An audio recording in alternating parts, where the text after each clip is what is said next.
7 weeks to go. Yeah, oh yeah. Yeah. This whole fucking part, if you guys haven't, I've talked about this song a lot. If you guys have not yet gone and listened to Nightmare King by Battlesnake, please go and do it. It's like you mixed all the good parts of like Queen, Deep Purple, I don't know. What, you guys be the judge. Hang on, guys. I'm gonna close this window a little bit here.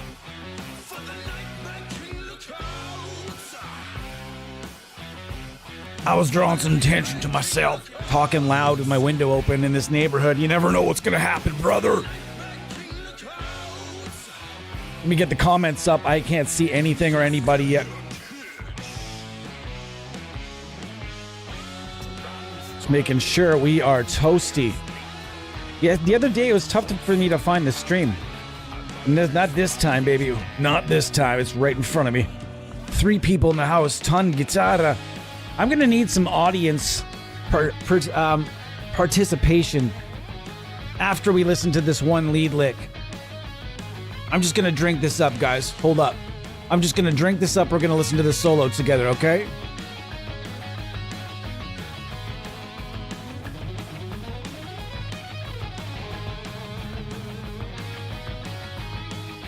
Here it comes.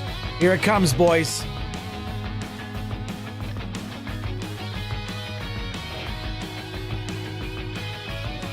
Total Deep Purple right here. It's coming. Here we go, boys.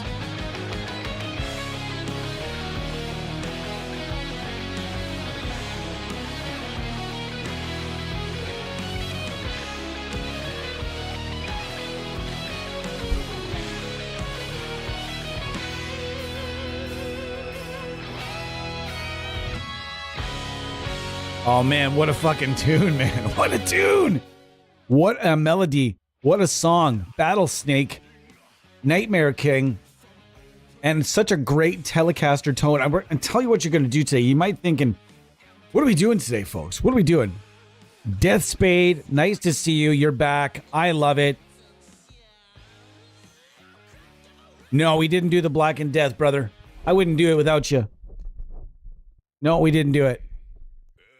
But I think Black and Death, to get the Black and Death metal tone, it's essentially, to me, it's like you're blending death metal rhythm guitar tones with black metal lead guitar tones. And when I say black metal lead guitar, I mean that almost HM2-like, that almost very subtle HM2-like almost in just the, not the way it sounds, but like the frequencies that are boosted in those leads. It's hard for me to explain. Go listen to Dark Funeral and listen to the leads.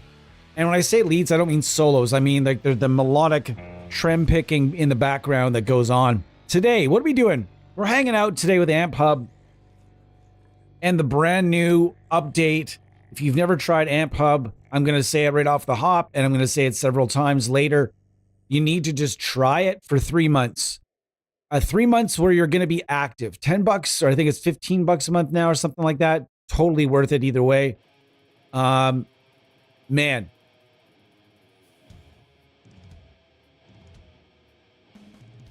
Sorry, guys, just tuning up here. I'm tuned in C, and this is my Ibanez Paul Stanley signature, and I love Kiss. Just never liked Paul Stanley. Always thought he was the lamest member of Kiss. A lot of people accused Peter Criss of being the lamest member of Kiss. I would argue and say it's absolutely Paul Stanley. Why? Go and watch any Kiss Live concert and just watch only Paul Stanley and try to watch just him during a whole song without wanting to cringe so hard you would break your own back. Then stage left, you have Gene fucking Simmons that's just... You know what? Say what you want about Gene Simmons and who he is these days. I mean, he's a gigantic rock god icon. Of course the dude's gonna have a weird ego and cut on life, man. Don't ask fucking old rich dudes what they think about the current landscape of the world.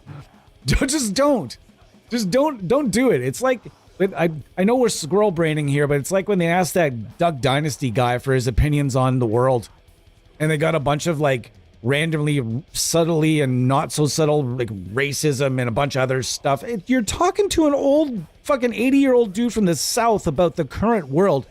When I'm 80, I'm going to hate the fucking... I'm 46 and I already hate the current landscape of the world.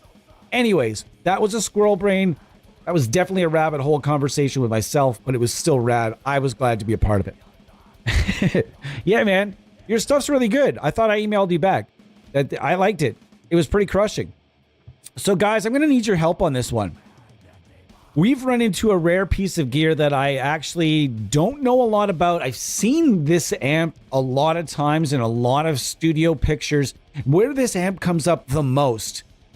Can someone tell me? Oh wait, I don't even have to. You don't even have to. It's based on, that's it, Custom Audio. Custom Audio Electronics, I think was the company name. Yeah. And the amp is the OD100. I love that we're at the point now in the amp sim industry where we can just fucking say what it's based on, for fuck's sakes. None of this, well, it was based on an American-made boutique, wink, wink, and, or a certain American-made diamond-plated. Fuck, we know what you're talking about. Just tell us, oh, you might get sued. You might have got sued 25 years ago, 20 years ago, 15 years ago. You're not getting sued now over just an homage. Things have changed a little bit since 15 years ago and 10 years ago when analog companies were taking severe umbrage with these creations, especially the unlicensed ones. But now I think the majority of these companies see this as just a way to promote their amps. And I don't even think this company is still around. So therefore, who cares? I'm having a lovely orange cream Coke. Yeah, I'm on the Cokes again. Just the orange cream though. I want to really take it in while it's here, Jesus. Come on, guys. Let's get this chat going today. It's fucking Friday. We got 4 people. It's because I said the word twang. People are just like, wait, what? I don't know about country and twang. Well, if you're just a fan of tone, we're not after that to begin with. We are we're after this bad boy right here. And if I'm not mistaken, there's a cabinet also. Is it? It shows the amp in the cabinet. It shows the amp in the cabinet in like the advertisements, but I don't see the cabinet here. Unless I'm missing something.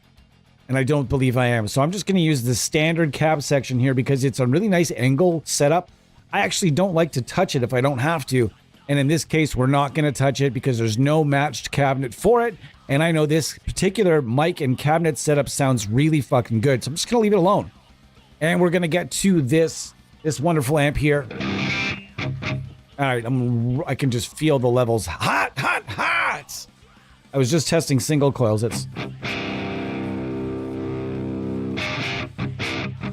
I'm already like really enthused.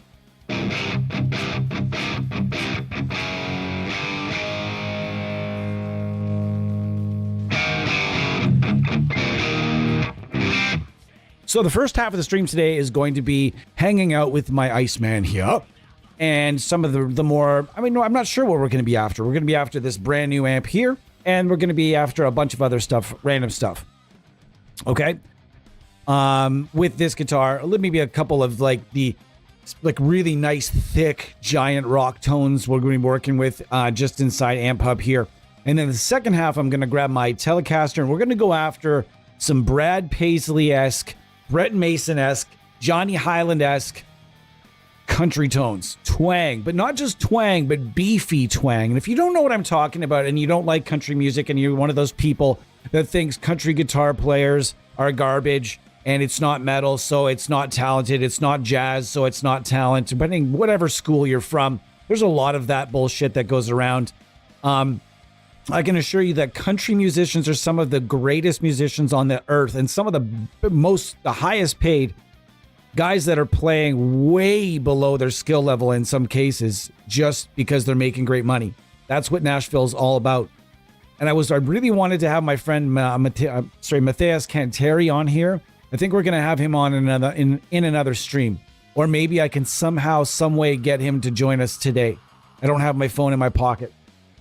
Do I? No, I don't. It's plugged in. So I might not be able to do that. But check out Matthias Ken Terry, good friend of the channel, and I've been talking with him for many years, and one of the most ridiculous country guitar players I've ever seen. He's actually relocated from, I believe, Italy to Nashville.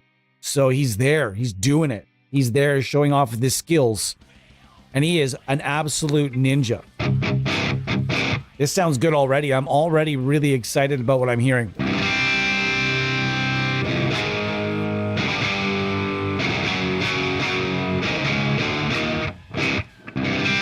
Oswaldo. Not only is Oswaldo a great dude, he has an unreal gear channel. I always like to plug his channel when he drops by. Nice! Wrestling fans in the house, you got to start yeeting.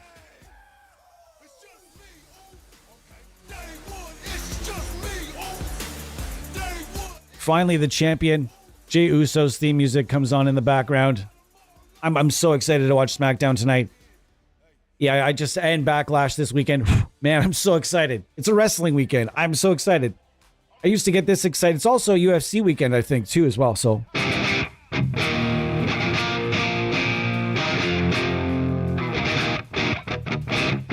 Anyways, Oswaldo's got an amazing gear channel where, man, like, he gets his hands on some pretty cool fucking stuff and he makes it all sound good.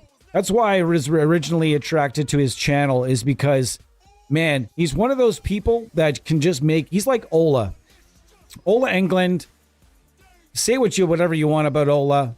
How he's, you know, he's not the same. He's not as, you know, some people have been saying, you know, he's made lots of money, so he's not quite as hungry. I disagree. But one thing about Ola is that the dude can make anything sound good. Ryan Bruce can make anything sound good. And Oswaldo is the very same way. Anything that you see on his channel, he's making it sound good and he's playing sick stuff on it. So you got to check out his stuff for sure. Much bigger than our channel, our wee little channel right here. Oswaldo, have you tried this yet? It's pretty damn sweet. I got to say, I'm enjoying it so far. I should have done a string greasins, but this is the default tone and I'm already just having a blast here. Okay, so we're gonna start messing with some stuff here. I don't know anything about this amp. Does anybody else know anything about this amp? Does anybody watching this channel right now, anybody watching the stream right now, know anything about this amp? I really don't, but I'll tell you the one place you'll see this amp more than anywhere else, and that is those in-studio pictures of those giant walls of amps that a lot of studio guys love to put out there. Every guy that's got a home studio with amps, every guy has got them on those almost the same fucking shelves, unless you're a fucking dude from Meshuggah and then you just build fucking crazy cabinets, elaborate cabinets with fucking, and then you put your amps on all this amazing looking cabinetry. That's sick.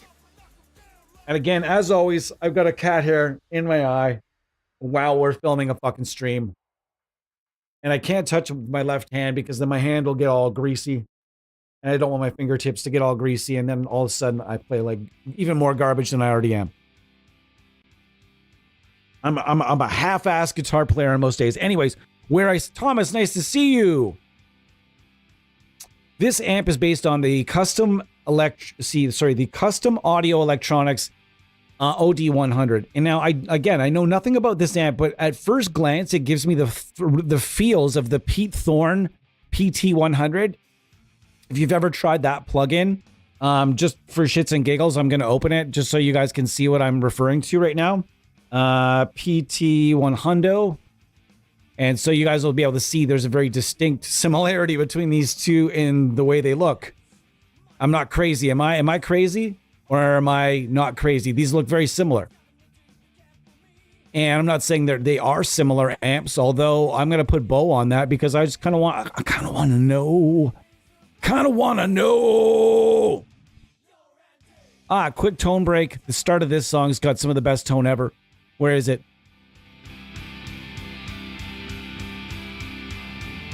There's always a tone break in here, guys. Guitar tone. This song right here.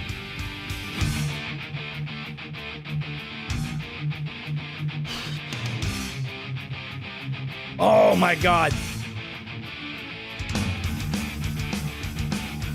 What a fucking tone. Scott Ian. Demain. Man, that dude's got tone for days. Anyways, so this is the OD100. And I did that.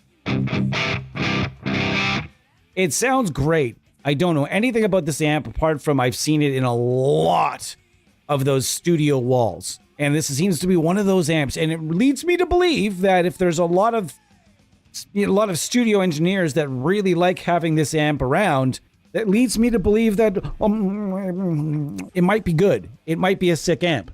Okay? Why did the company go away? What happened to the company? What happened to this amp? Does anybody want to look that up and enlighten me?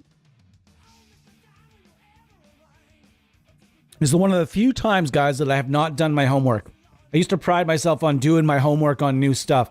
But unfortunately, I've just been too crazy busy to put a little bit of homework in on this one. And I don't normally come across like big, giant, gaping holes in my amp knowledge. But this one is definitely snuck by me.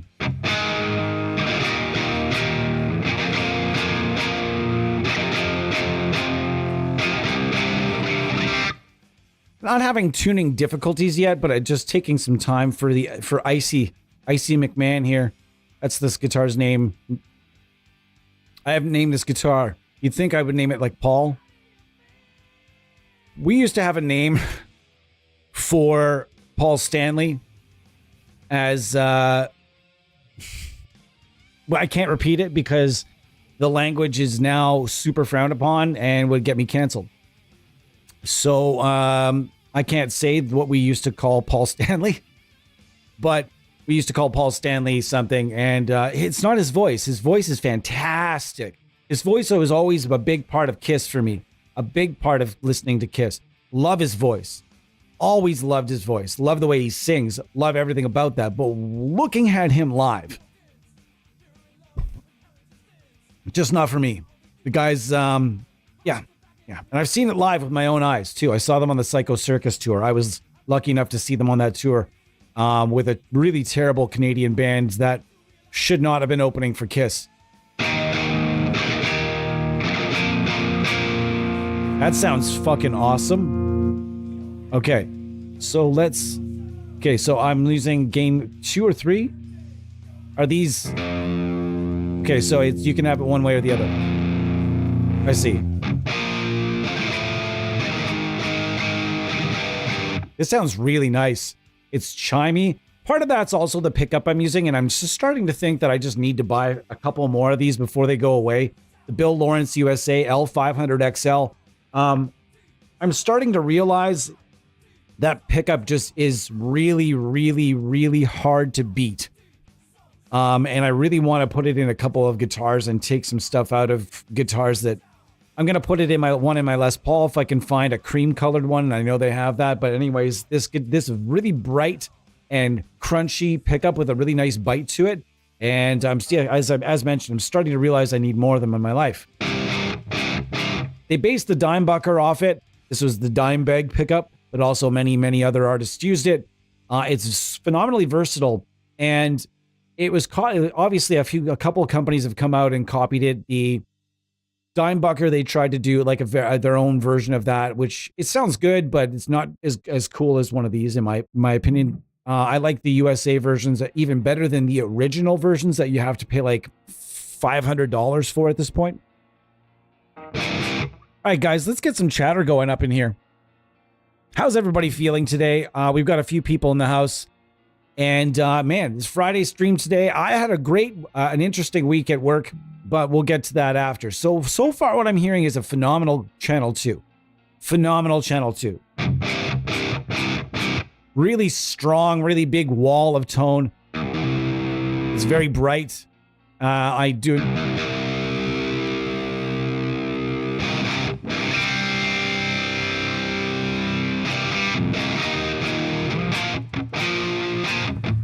And they didn't mention anything. They had this big, long description of the amp and what it does and what it do and everything else. But they didn't say anything about metal. So I'm assuming this isn't gonna... I'm assuming it's probably not going to metal up too much other than what it's at right now. The word is going 1984 with situation. Now we can say some words. No.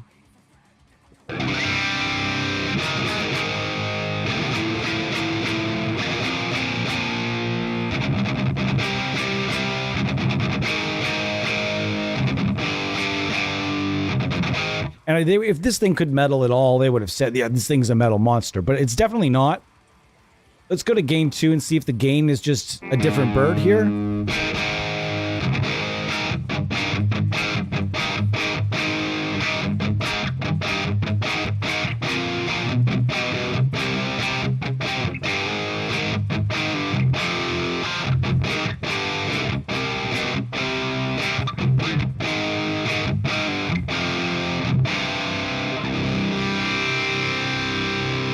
Okay, let's put them both at 9 and see if they differ a lot here. Oh yeah, huge difference there. Huge difference.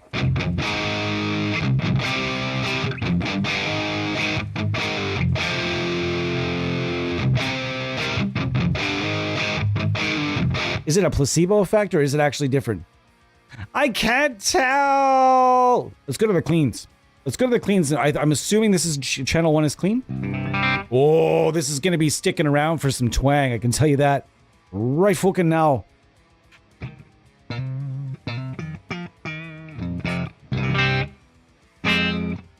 Wow, what a nice lush clean tone. I haven't even touched it. Haven't even touched the guy.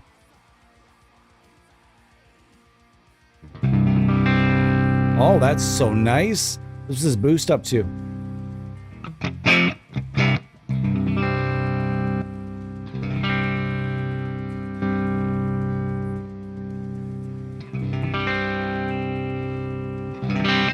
Wow.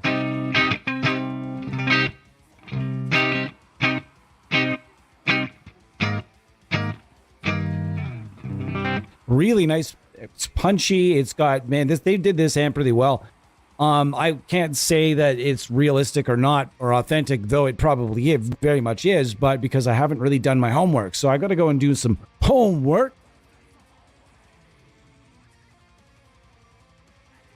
And also taking requests after we test this one out. You guys will decide the amps that we're using. If you guys, there's anything you want me to check out or anything you want my opinion on as far as Amphub, I consider myself an expert in this field. I feel like I'm an expert in this field. I just finished doing a scalloping your guitar. Oh my fuck. Whew. Man, are you kidding? You just finished. Have you ever done a scallop before? Because I've heard some people trying that and having it go really wrong really quick.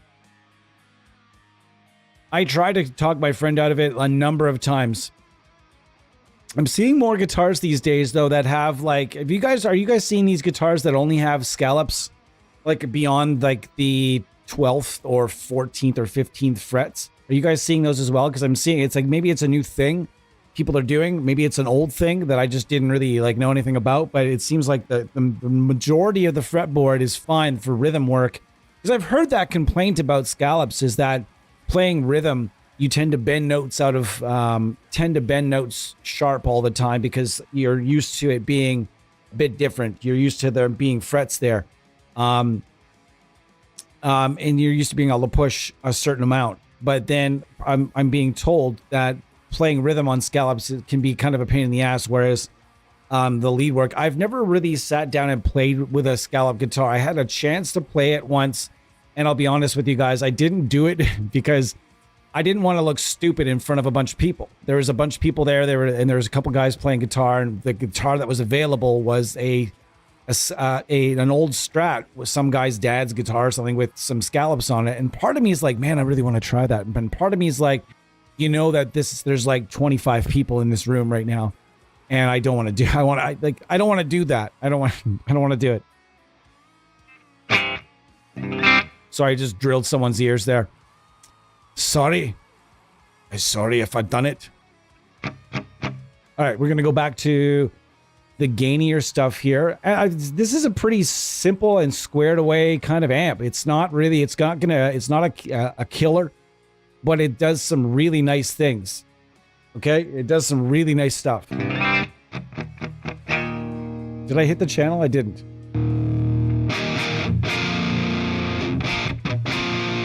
Let's try throwing a boost out front and seeing what happens.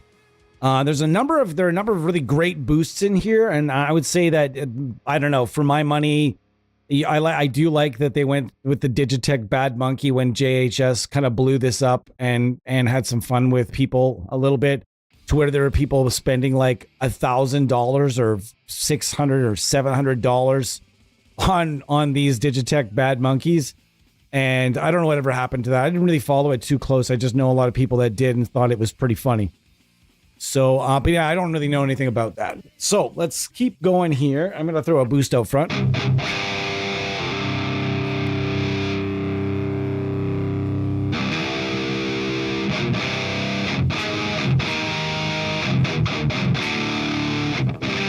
Yeah, it's still not going to do metal. You could probably really squeeze some headroom out of it for a little bit more the metzels. I can see it doing thrash, no problem.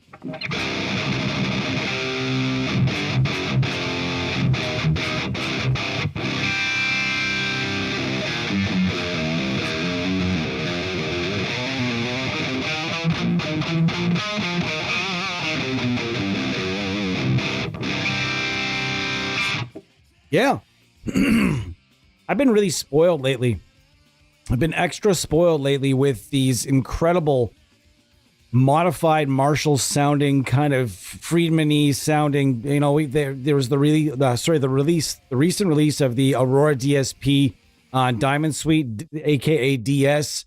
That thing gives you all kinds of super like fun rocky vibes, really chimey, really like very chimey, very like there's a nice cut, a lot of top end. It's great.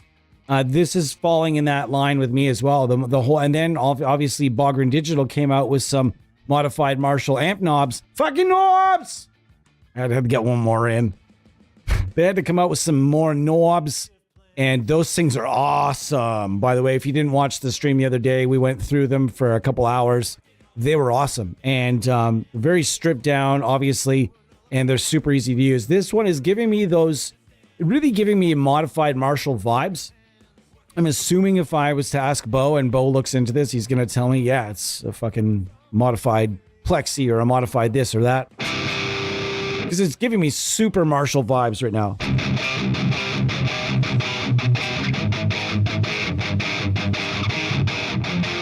But for punk rock or like hard rock, even maybe you get as far as, you might get as far as like hardcore. You can probably get some thrash metal out of it. I don't think this thing is going to dejoute, although you know there's someone out there right now making a... You're going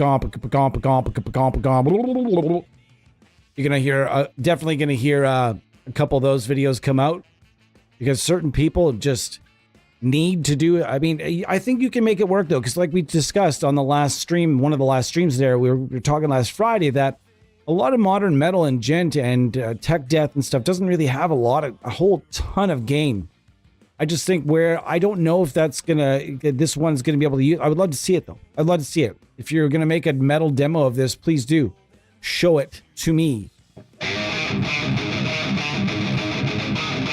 Like if that's not as tight as I would like to get it. If I'm looking for metal, but I'm not, so.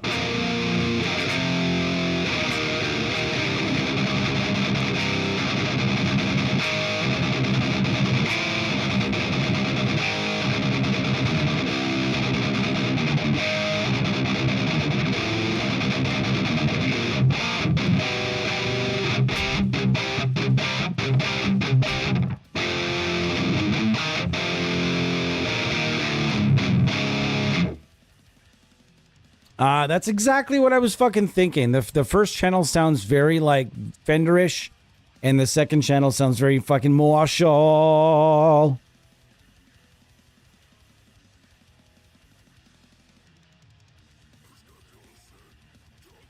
Beautiful. Fucking beautiful. Thank you to Bo for that. Appreciate it.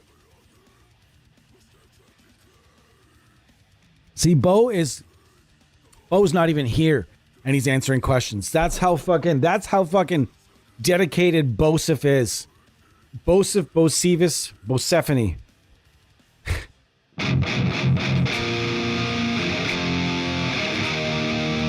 I almost liked it better not boosted. Maybe it's just that boost pedal that I'm not liking with it, but maybe it's just I don't want it boosted. Let's try a Boss SD1. Because why freaking not? That's it. That's definitely where I park my car. Let's keep working with that.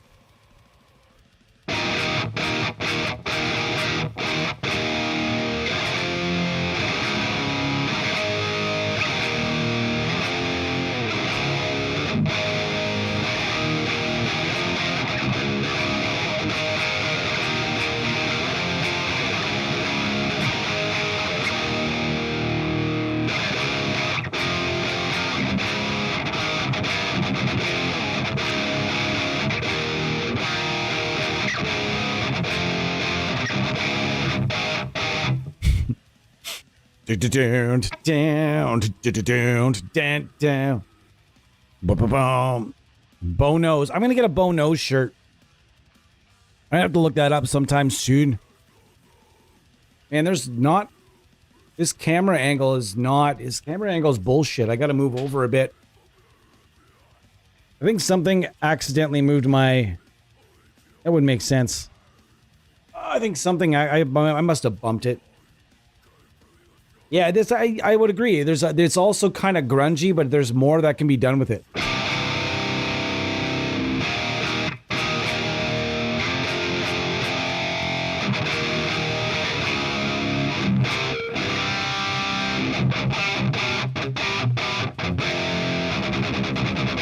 Also, I'd argue to say that this is pretty close to, like, if you were after like a tone for Ghost, this would be pretty close. Because Ghost, they use like a fair bit of gain, and we haven't really talked about the tone of Ghosts before. But those dudes actually have some pretty great guitar tones. I noticed that on the newest the newest video anyway, they're using Fenders. So I'm guessing the Hagstrom thing is over, and the whole band is probably with Fender, and they probably got a whole bunch of money for it. Although I'm not hating on a potential signature Ghost Telecaster. Yes.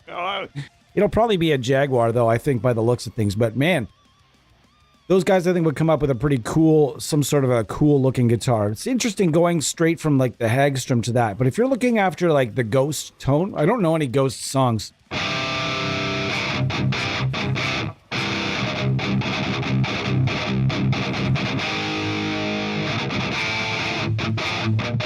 I would say this would probably get you close, though.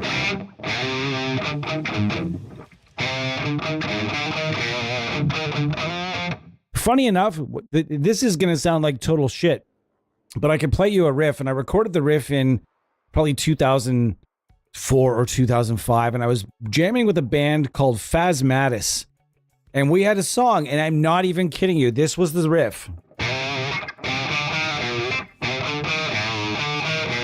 Wait.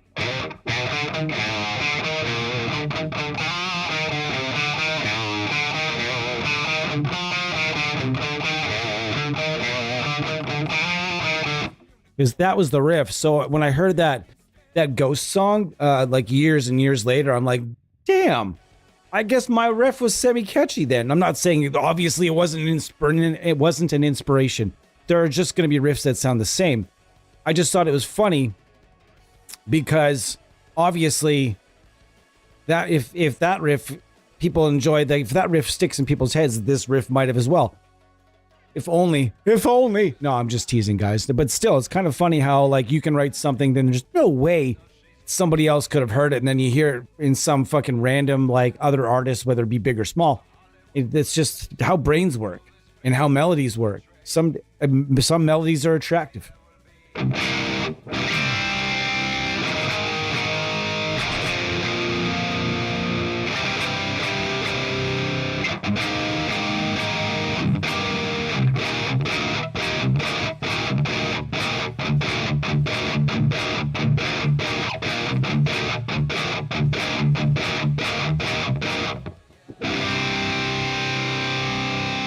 Man, this is sounding super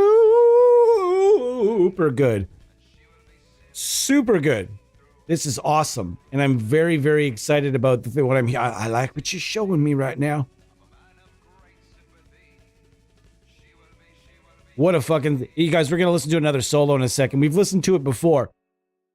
But much like the Battlesnake solo earlier, it's played barely played with a lot of gain. It's going to come up right about quick here. It's played super clean and has barely any distortion or any kind of gain on it. Check out this solo now. This is Visa.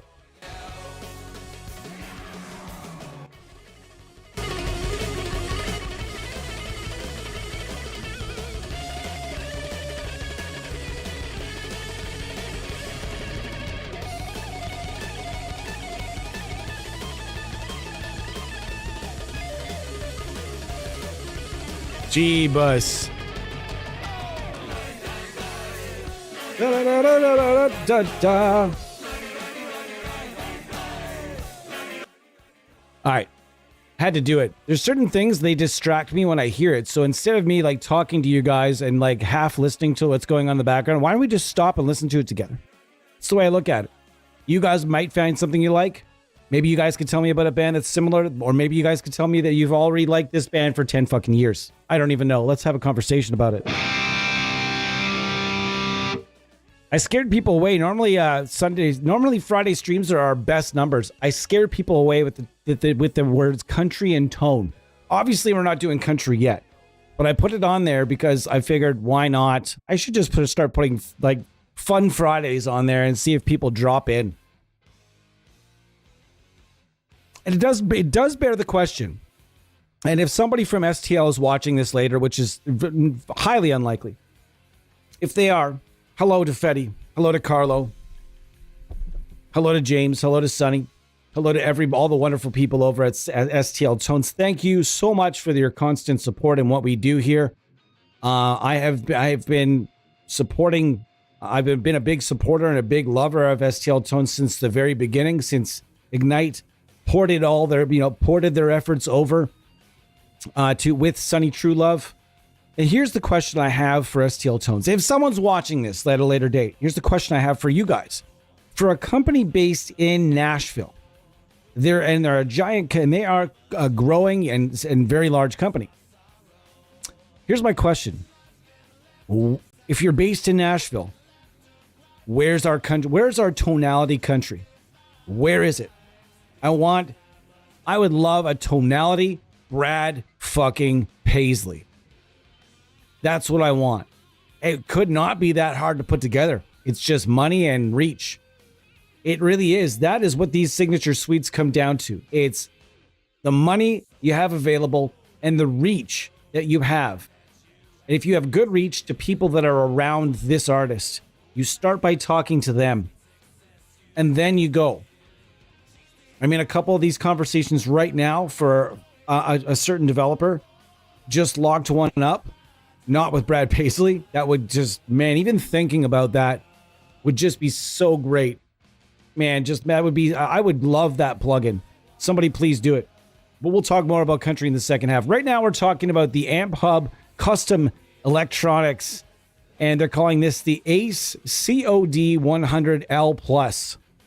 That's a lot. If I put bass stream, man, there'll be like 2 people in here. Nobody ever watches bass streams. I don't understand it. It's weird. I understand now why, like, the certain developers just don't do bass plugins, because bass plugins are just, they don't sell a lot because there's so many ways for bass players to already play, like there's so many little preamps and stuff like that they can buy. And I've only worked with a very small handful of bass players that are creators. And I would love it if there were more, but there just aren't. There just are not a lot. And there's a few that I've reached out to that just were not interested. They're like, nah, I'm good. I create everything with my dark glass this or that, or my this or that. I plug it right in and good to go. And yeah, I don't really need to do any of the plug-in stuff. I'm like, all right, cheers to you, man. Whatever happened to Freyskin? We haven't seen Freyskin in a long time. Does anybody know him personally?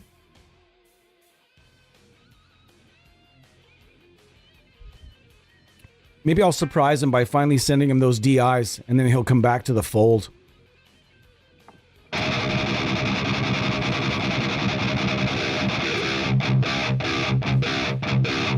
I feel like if this had a third channel, it would be perfect. You know what I mean? I know that gain 3 is, you know, it is what it is. It does add a little more, but if this thing had a third channel that was like a red lead channel, whatever, you know, like you're in your traditional like 5153 and a number of other amps, it'd be really interesting to see what that would sound like. And another channel extension on this. I would actually like to hear what that would sound like. Let's kick it over to gain 3 though.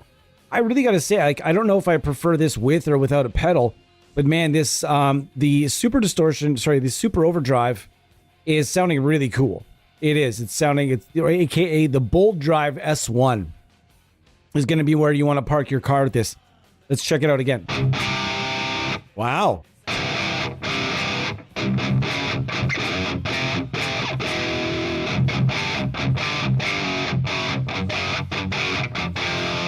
Yeah, you could probably do thrash on this.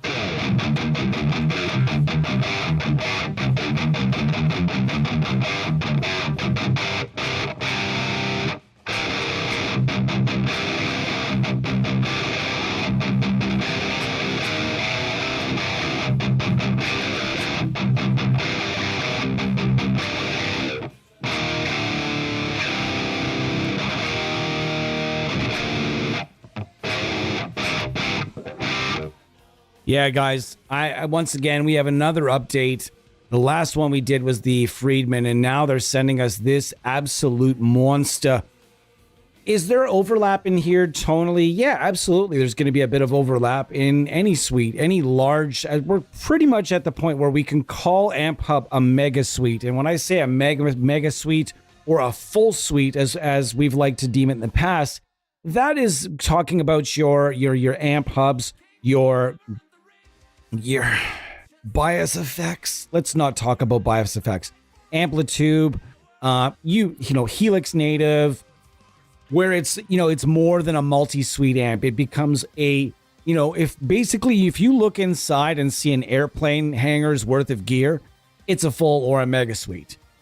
I would consider anything that's like 5 amps and anything above 5 amps is getting close to being a kind of a full suite. Let's say 10 plus amps, but even though I would consider, you know, 5 and down to be a multi-amp suite. So there's a bit of a difference, I think. Try pushing it. You know, I want to stay inside. I want to stay inside the box here just for this one. So let me hang on. I do believe they have a DOD 250 in here though. Do they not? I think there is. If I'm not mistaken, they do have, because the shoeless drive is just the, that's an MXR distortion. I always thought there was one in here. I guess there's not. Shoot. This is the distortion plus. That's based, I think that was based on the DOD 250 preamp or something that was the shoeless drive. I don't think they have anything in here that's like that. So you know what? I will acquiesce to your request. Even though is the shoeless drive available right now? I don't know that it is. It's still available right now. Let's try this out.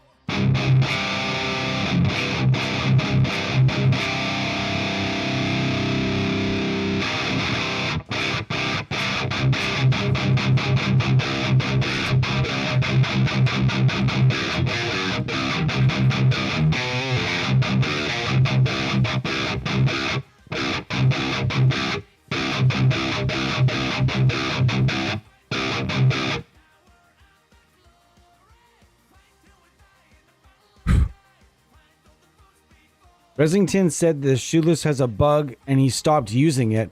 Or did he contact Chris to fix it? He probably should. It's got a bug. What kind of bug? That's not good.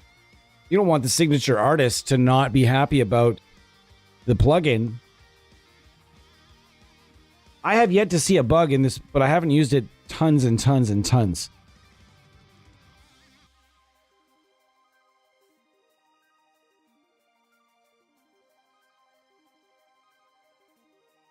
I'm just reading comments. Sorry, guys. Yeah, anyways, this sounds good. There's a few pedals.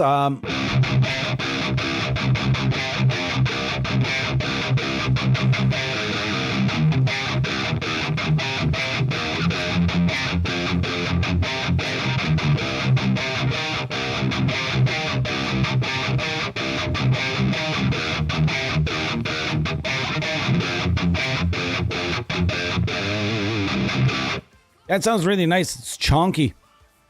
I forgot about this shoeless drive for a little bit there. I would say that this is also going to sound really chonky, but there's one in here. So I know this is in here. I freaking know it. And if I'm wrong, there will be hell to pay.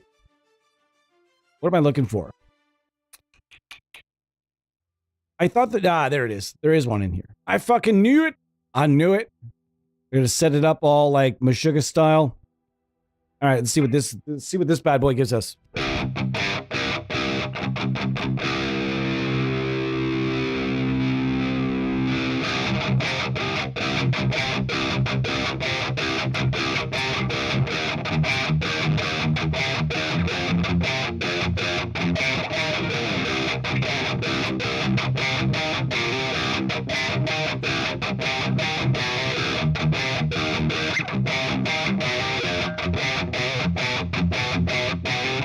That's chonky as well. A little bit different than the Aurora DSP version that I've been using a bit more often. There's a free version you can get from Aurora, by the way, of the old TCE preamp. That's chonky. So again, how do you? Is there a? Oh, here we go. So this is off.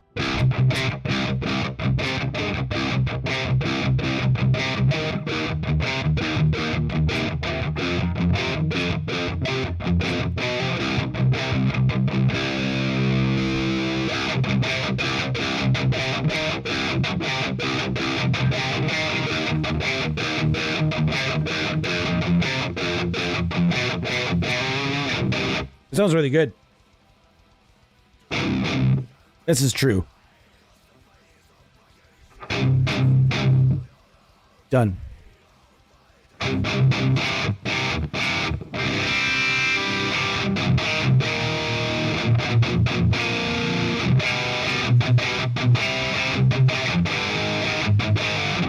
Man, this tone is ripping now. This is absolutely ripping. Me likey this tone. And I said it couldn't metal, and then said maybe it probably couldn't gent, but I disagree with myself now. I have changed my mind completely.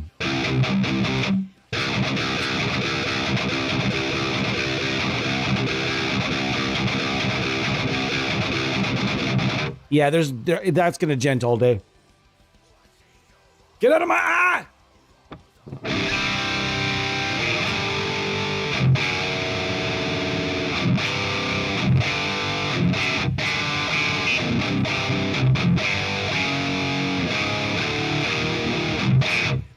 Thrash for sure.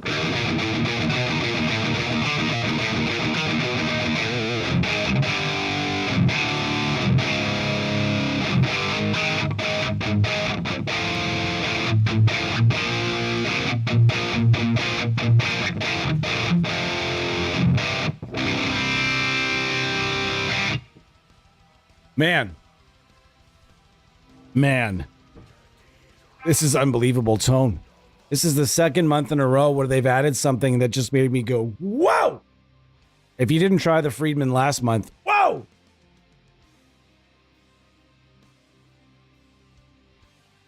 Guys, so the second half of the stream, I'm going to come back with my Telecaster. We're going to get some twang. And my goal is just to stay inside Amphub and get some twang. I did a twang stream not long ago with some other products, and the stream was just an absolute, it was awful. The tones weren't good. I had an equipment malfunction. It was just all balls. So there's been probably 5 or 6 times where we've streamed for like 3 hours or 2 hours, and then at the end of it, I just nuked it because it was just garbage. So the last time we did Twang, I nuked it.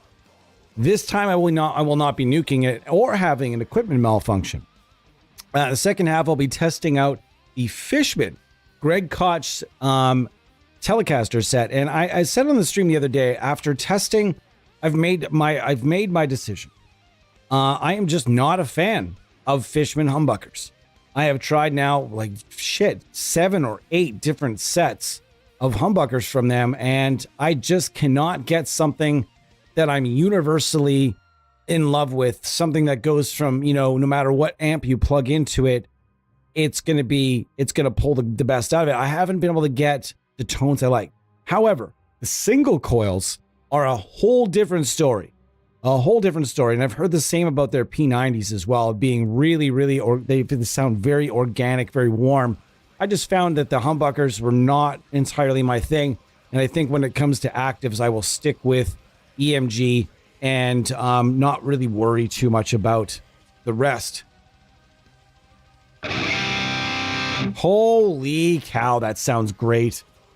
And I'm not trying to toot my own horn. It's not what I'm about here. But man, this sounds good, folks.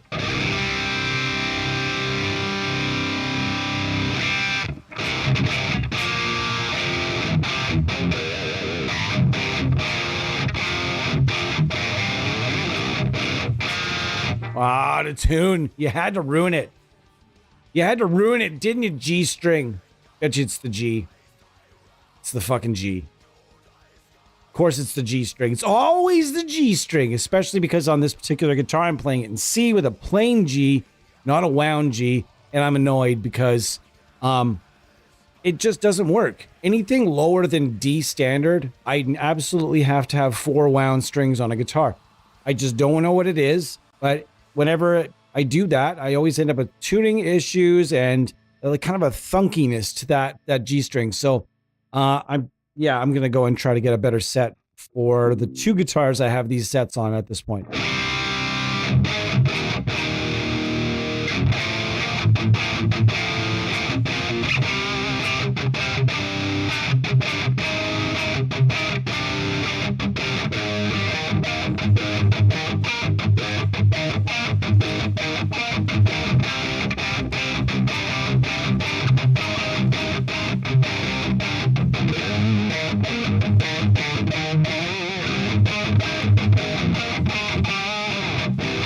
Holy cow. I like it. I said that a few times already, but damn!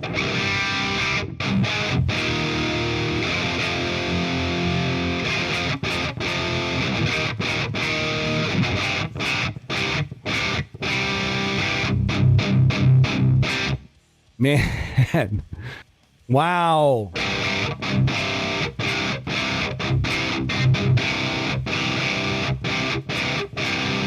We found a really good match in the Stomps. If you guys are looking for a good start, I would suggest starting with either the Bolt Drive S1 or the Tease preamp.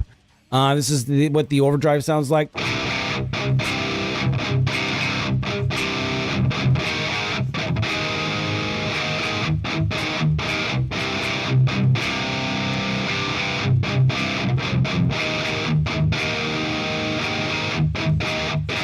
I hate MIDI bass.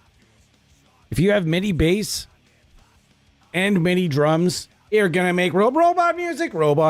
Everything is quantized. Robot music. Easy. Man, I'm just not down with. I understand the need for virtual drums because 99% of the fucking world these days doesn't have anywhere to record drums.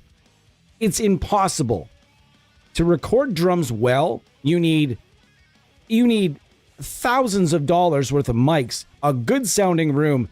Yeah, I know. Plenty of great albums have been recorded in carpeted rooms with no resonance or in the kitchens. I've got a great drum sound at one point in just my room, just in my middle, my dining room. Yes, that can happen, but you need time, space, lots and lots and lots of time, and a lot of tedious fucking tweaking. Oh, somebody bumped a mic, doing a whole new sound check. I could make you a list of 9 billion reasons. 9 billion reasons, not literally. I could probably realistically make you a list of at least 100 reasons why MIDI drums, just virtual drums, are very handy and very, very necessary. Think of people touring on a tour bus. They want to write, they want to make demos. What better way? What are you going to do? Set up a kit? When do you have time to do that on the road? Where do you have the space to do that on the road? Oh, but you see what I'm getting at here. However, that being said, anybody that can play guitar can play bass well enough to put their ideas from their mind to their DAW. I'm going to say this. No, not every guitar player could be a masterful bass player. I get it. But I just don't understand the reason. I've got zero reasons. I don't even have one single reason. Not one single reason why anybody should buy a virtual bass instrument. I don't see it. I just don't. I just don't. I don't understand it. Me personally, I've never really liked playing bass. I've always had basses around just for the sake of recording. I would write and record my parts and forget about them. And I didn't care about bass at all. I would play well enough to I liked writing. I've always loved writing bass lines. So I put the ideas down, I'd record my ideas and then put the bass back to collect dust. Then I started actually wanting to become better at bass. And from then on, man, I've been a bass lover. I love playing bass now. I don't play it nearly enough, but I love playing bass at this point. And I could never, ever see the time you need to expend to program the bass and everything. I could have that written, snap, written and recorded and have it forgotten about. Too sweet. I don't really get it.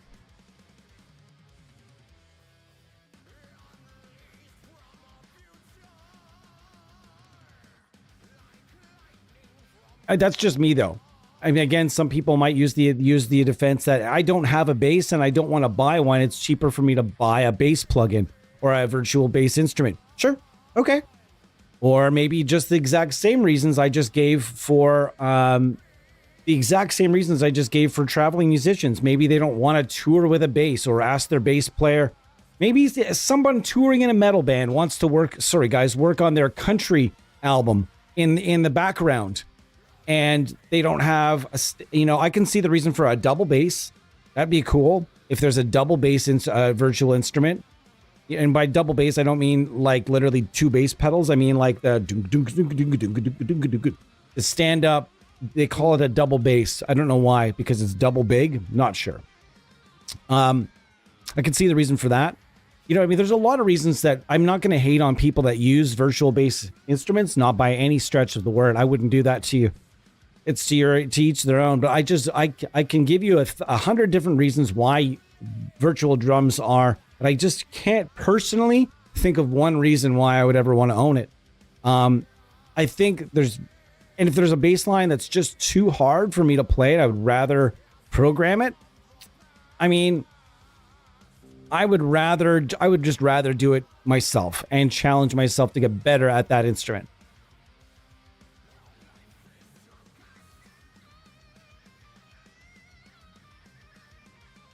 There you go. Braindead said it exactly correct. And I think that happens in a lot of bands, in a lot of communities. People just say, fuck it, I'm going to learn how to play bass.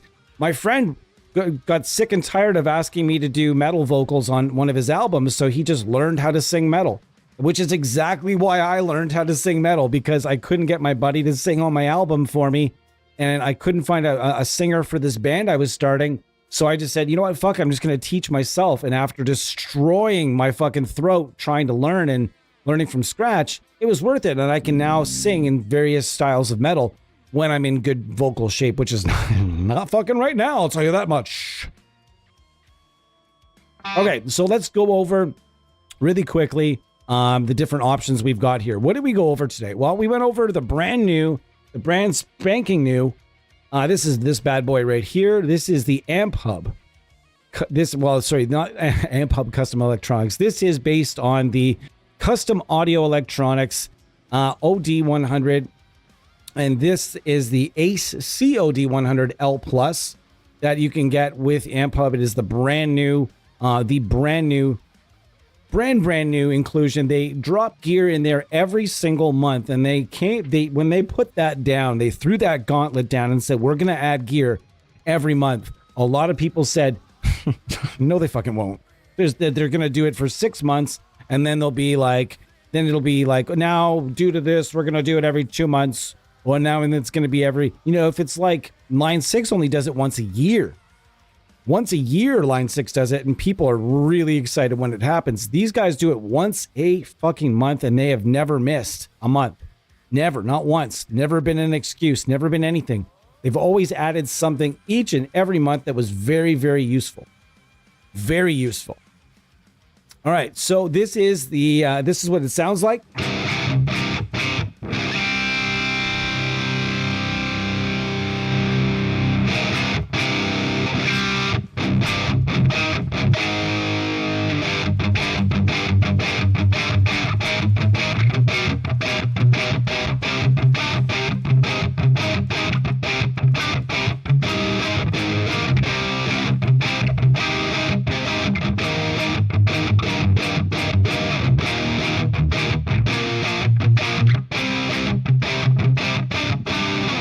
That's what it sounds like, folks, and it sounds really good. Really good. Go to the other gain. You can wheel it back and just go with some subtle gain here. And this is with no pedal. Do I have a pedal on right now? I do not. Okay, so if I'm adding a pedal now, I'm going to add the Super Overdrive. The bite to that is so good.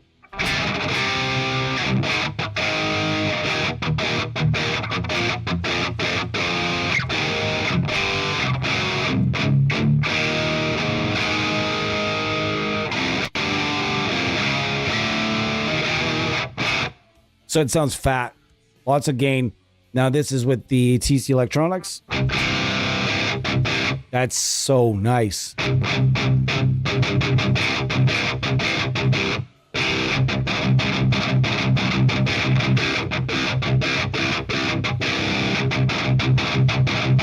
Yeah, I completely take back what I said about it not being able to do metal. This thing can absolutely do thrash and absolutely do. This thing's gonna gent for sure.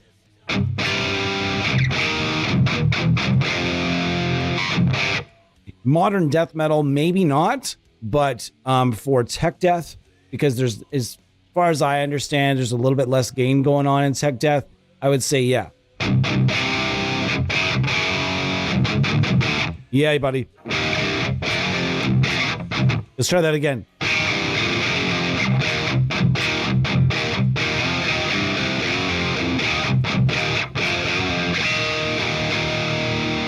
Let's go back to that other channel and try that riff again.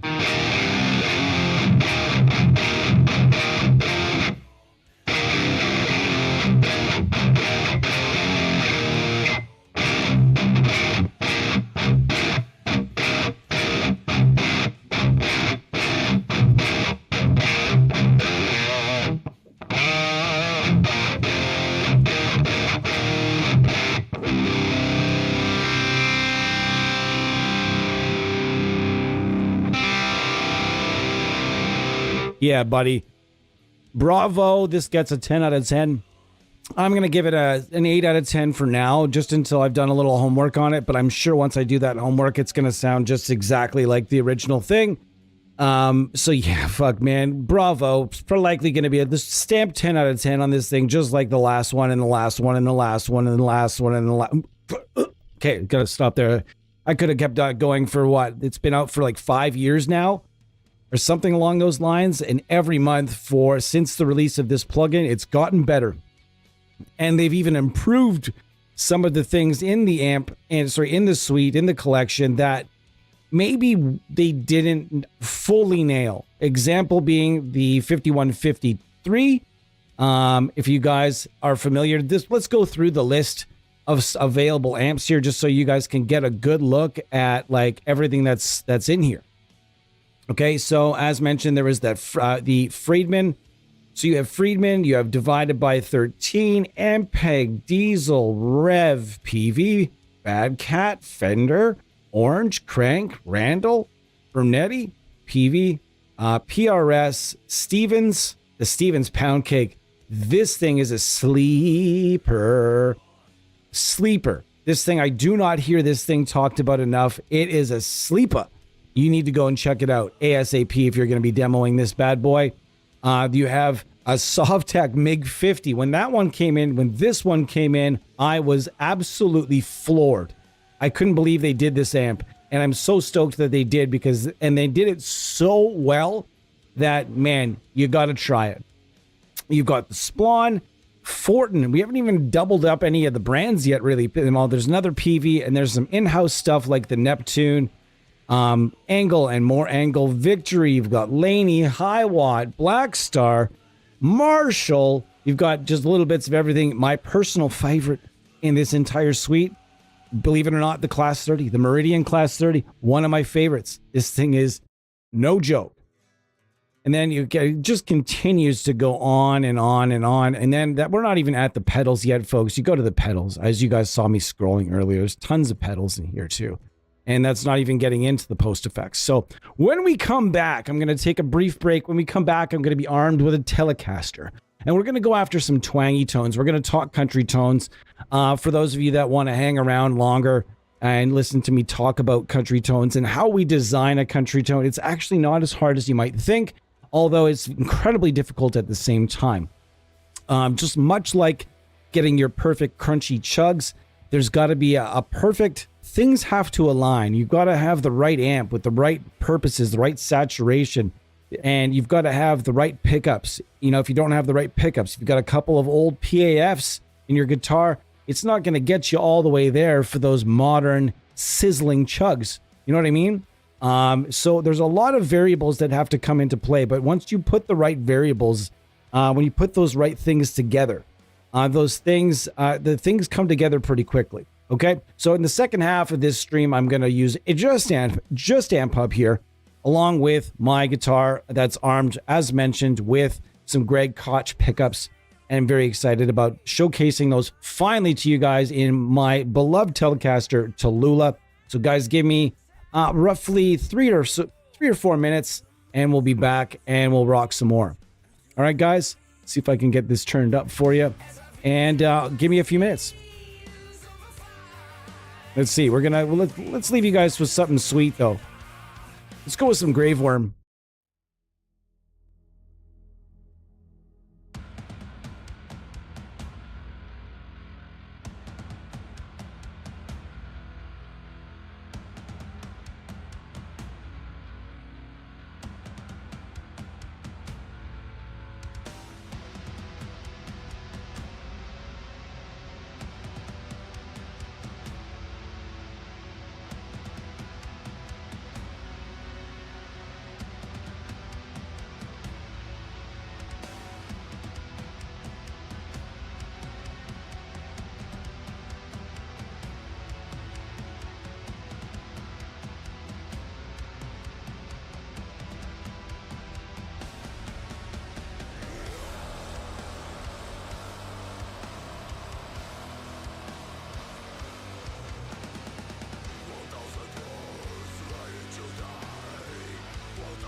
What's going on?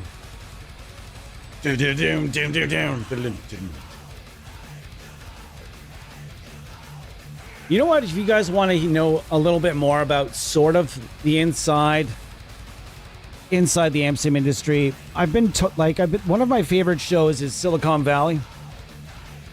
I've been told by a few developers that I've actually gotten to watch that show. Both told me that it's astonishing how much that show is like the amp sim industry. It's a tech show. These guys have software. If you've never seen it, you got to watch the show. You have to watch the show Silicon Valley. If you watch that show and don't laugh, I would be shocked. Shocked, I tell you. Anyways, this is Tallulah. I think this might be Tallulah's stream debut. Might be Tallulah's stream debut. I've had this guitar. This guitar comes with a really funny story. Not really that funny. It just shows it's indicative of how people change over time. And I'll explain that to you as we go. I'm going to tune up Tallulah here. This is not the 60s issue. This is the late 90s. Early 90s. Japanese made floral reissue from the 60s. This thing is awesome. Mark Studios, how are you? I'm not sure how many people we have in here today. I don't anticipate many. 6 people, man. She's a slow burn today. That's okay. It just tells me that I need to put buzz. I don't really like buzz titles. I don't like misleading people. And tell me that you guys haven't been misled by a YouTube video title in the past. I don't like bait shit. I don't like fucking bullshit. Bait pisses me off. Whether it's like any kind of bait image, it's things that turn out to be not true, Bait images kind of bug me. Anyways, let's go on. I've never really tried to dial in twang with this amp sim. I have, but I haven't. So we're going to go with the brand new amp still. I am going to nuke this. We're going to nuke that as well. And we're going to find a compressor. If I can find a simple compressor here. I know there is one for out front. Where are you? Where are you? You show yourself to me. I don't want to type in the search. You leave me to my old man searches. So we're going to set it to... I will see. They don't really give you a speed in this one, do they? You kind of need a fast compressor with country, in my opinion. It's just my opinion, but we're going to work with it anyways. And for the speakers here, we're going to go with a... There's no 421. Okay, so we're going to go with the Vox. And we're going to go with the Vox. For now, for the moment, we're going to go with just Vox. We're going to go with some Voxes. And I'm going to go with 2 simple 57 files. And I don't need... It's the angle. We're good. Okay. So let's see where we're at. Perfect. And it's not the gainy channel I want. It's this channel I want. And I know this is going to sound good too. Perfect. Now I know that I said I was going to stay inside the box here. Hold on.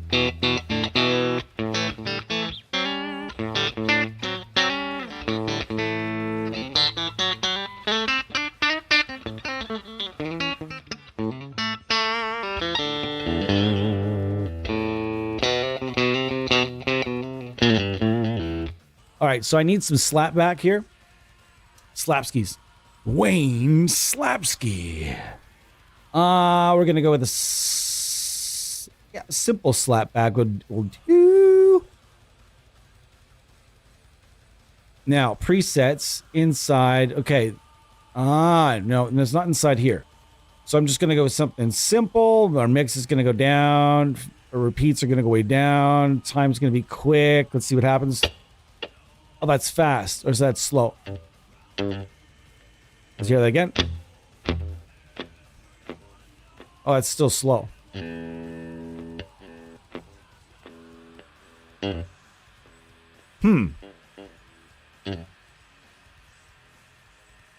I see what's happening. Oh, slapback. I can just set it for slapback. Oh, that's way easier.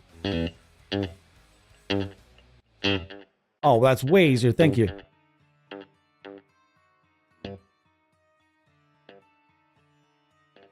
Hold on.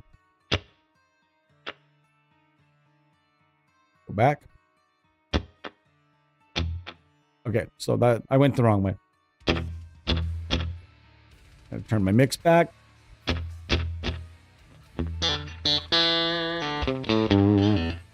All right, sounding better. I've honestly never even tried, so I'm going from scratch here, guys.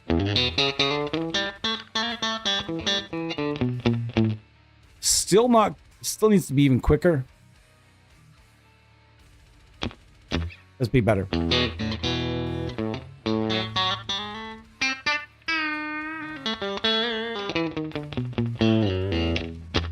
All right, so we're going to bring that back even more. It's sounding better. All right, so this is the Fishman Greg Koch signature telly set, the Gristle Master, I think they're called. Or the Gristle Tone or the Gristle Master. Either way, fucking awesome. If you've ever seen what Greg Koch, I'm going to call him Greg Koch.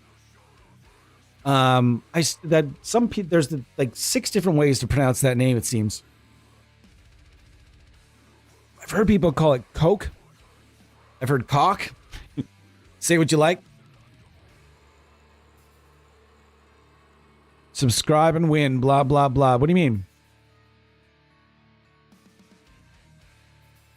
Thanks, man. You want to see it? Anybody wants to see this guitar, I will show it to you. This is Tallulah.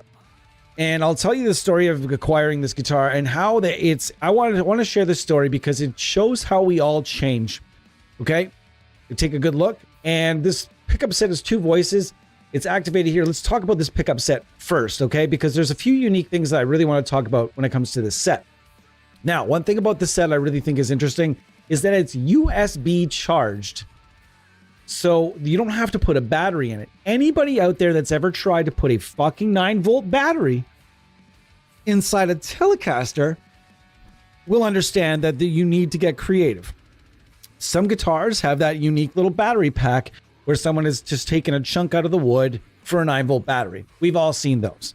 But if it's a traditional Telecaster and someone says, I want you put active pickups in guitar, and if you're a tech and you don't know what you're doing, don't say yes, because it's going to be a pain in the ass. I'll tell you what has to happen. Now, inside here, there's not a lot of fucking room. So if anybody ever asks you to do this for them, I don't know how did this get dusty in a day? How did you get dusty in a day, dude? My house is so fucking dusty. Anyways, you need to ask them a question. If you're out there and you're aspiring tech and you're an aspiring even like that local dude that just does little mod projects for people and says, hey, like I'm not super good at this, but I can try. There might not be anyone else in your area that's into doing stuff like that. I'm going to try to clean this off. So if you're ever out there and someone says, I want you put active pickups in this guitar, and it's a Telecaster and it's traditional, you're going to say either the first answer would probably be no, sorry, I can't do that. And the second question is, okay, you need to tell them they need to do one of 2 things. A, what's going to have to happen is, you're going to have to remove the tone pot and a battery has to live right here. And even then, it is as snug as fuck. It is real snug in there. Another way to do it is you can take the switch, you can go bridge only. You take the switch and the volume knob out. You are in the tone knob, you move the volume over to here, and then this whole section can fit a battery. Another way, if this person insists on 2 pickups, for starters, if they ask for the 18-volt mod, it's just, no thank you. It's not going to happen for you. Now, another way is, This is a clear pickguard. Pardon me. But in a situation where there's a, if they have a black pickguard or a full, like a something that's not transparent, something that's opaque, you can actually remove the section in the route. You'll see there's two pickup routes. What you can do is you can remove a section of wood between the two pickups, and you can actually run the battery cable back up and have the battery live between the two pickups. I've seen it done like that as well. So there's a number of ways to do it. And the reason I'm bringing this up is because what they've done is they've gone and put a nice skinny little rechargeable pack inside, right inside the route, that it just slips all in, and the installation is super fucking easy. And I'm saying that because it's Fishman, and Fishman installs are even for the experienced tech, not super fun. It always involves push-pull pots. There's always something small to do. You might melt something. That this isn't that. You have to have an intermediate skill level at least to do Fishman installs, because if you burn something out, they might not necessarily.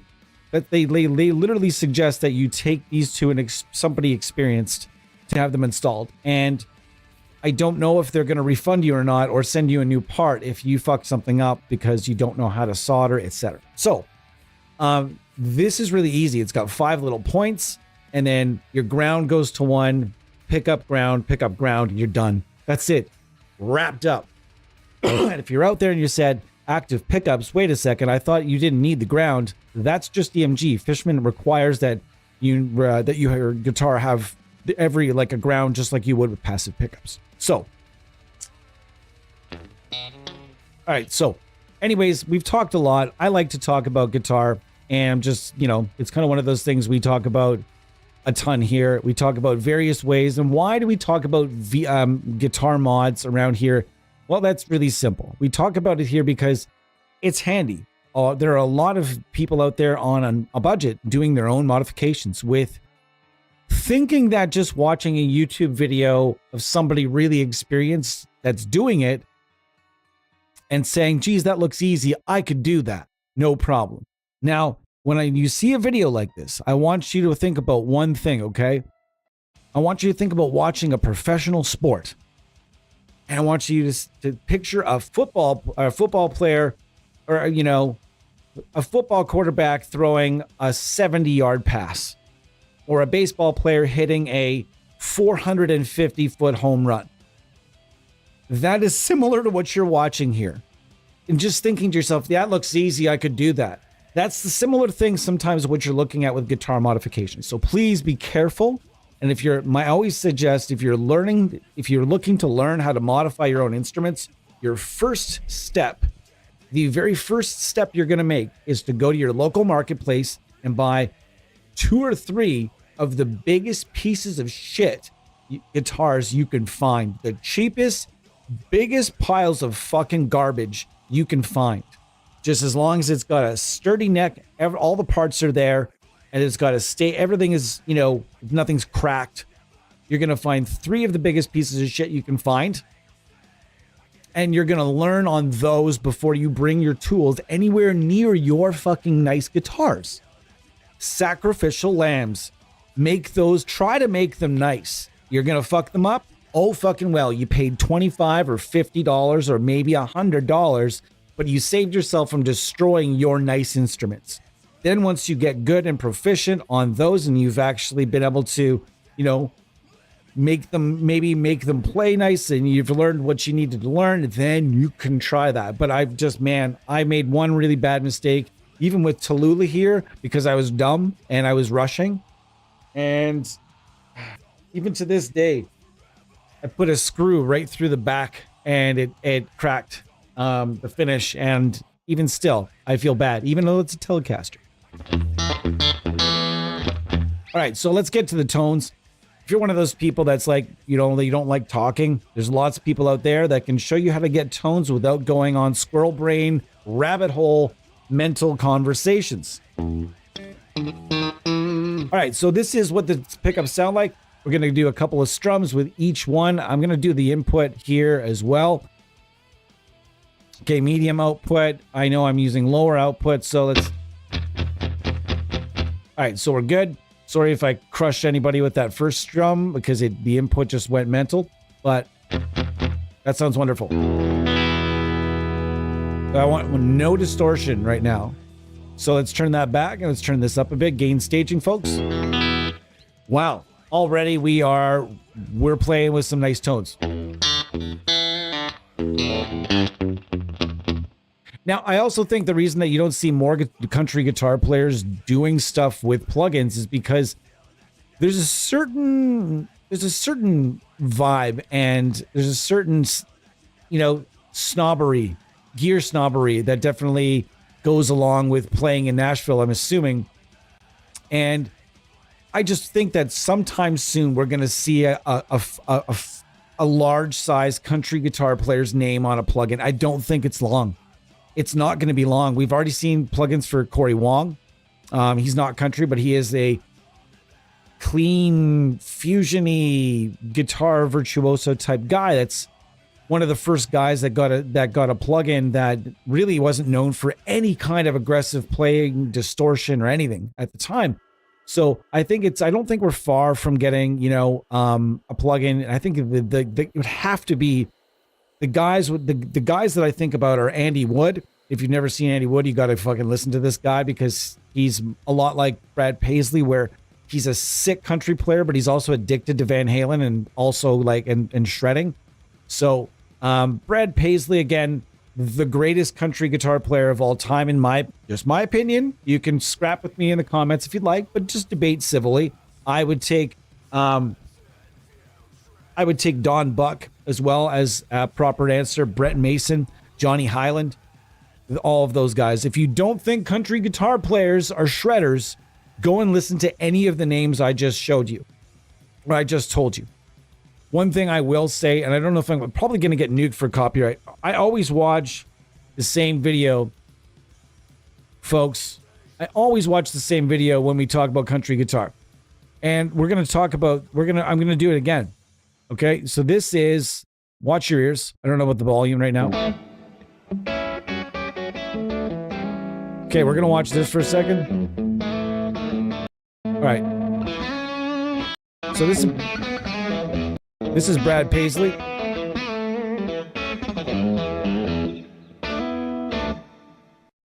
Now this tone is amazing. Listen to this.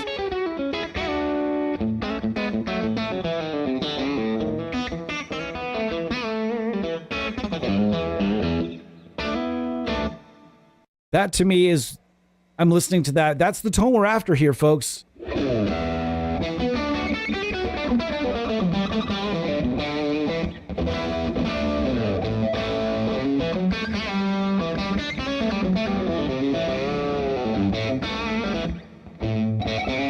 Jesus.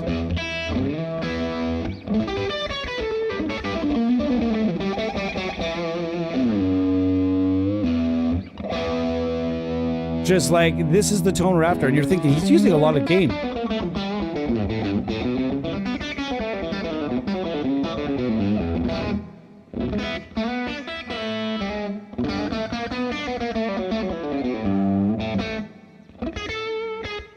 Jeez Louise. Okay, so when I'm talking about great country guitar tone, I would think that Brad Paisley's Throttle Neck would be at the top of my list. If you want to go and listen to what I'm talking about. Today we're after a little bit cleaner to start this stream off. But then we're going to get to where Brad Paisley's at. We're adding a little bit of stank to it. And man, it's effortless to him. But the guy grew up. It's crazy. Brad Paisley's story is hilarious. I read his book. His book is pretty fluffy, as you would expect from an American country star. But still, I mean, he's not really going to get into the it's not, he's not Motley Crue, He's still trying to sell tickets to families and kids and maintain endorsements, he's not going to tell the all out truth. He's not George Jones. The old country guys, if you guys want to read some of the best books you've ever read in your life, even if you don't like country, go and read the book about Waylon Jennings right now, or go read fucking Willie Nelson's books. You learn about hard rock stars, boys. These guys were, sure, they were country stars, but they were rock stars. Rock stars. Women, the snooters, lots of snooters. And if you know what I mean by snooters, I'm not a snooters guy. Never, not that. That's not me. We don't talk about that stuff around here. But that was a big part of 70s country, where the white stuff and lots of booze. It was a crazy outlaw kind of shit. So you go read books about those dudes, and that's the kind of shit that's the kind of country I like. However, I don't like modern country. I don't like trailer rap. I don't like any of the modern country that much. That being said, there are exceptions, and the guitar tones are phenomenally better. Back in the day, the old funky twang stuff, that still played, and that's kind of what we're after. We're after that sparkling, clean country right now, snappy, gulpy kind of country, and I'll show you guys the differences in two different pickup positions from when it comes to that.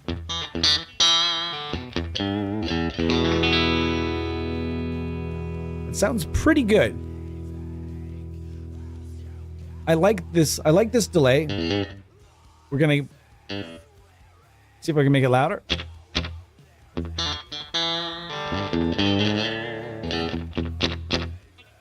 It's touchy. This is touchy.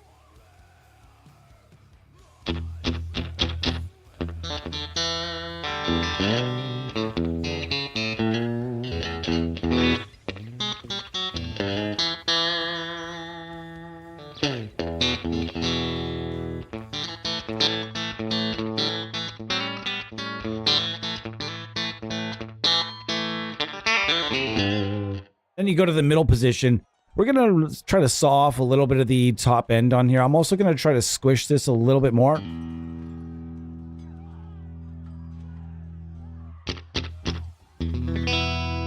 All right, so the middle position is a lot of country guitar players. Albert Lee, most notably, has this ability to use this really nice squishy middle position.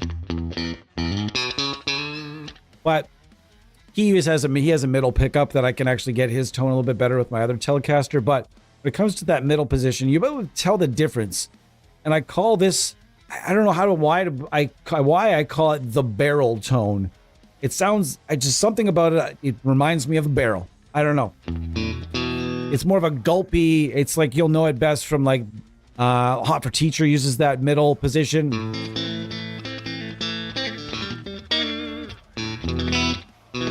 All right, so this has two positions, by the way, two voicings. This is an old school lower output.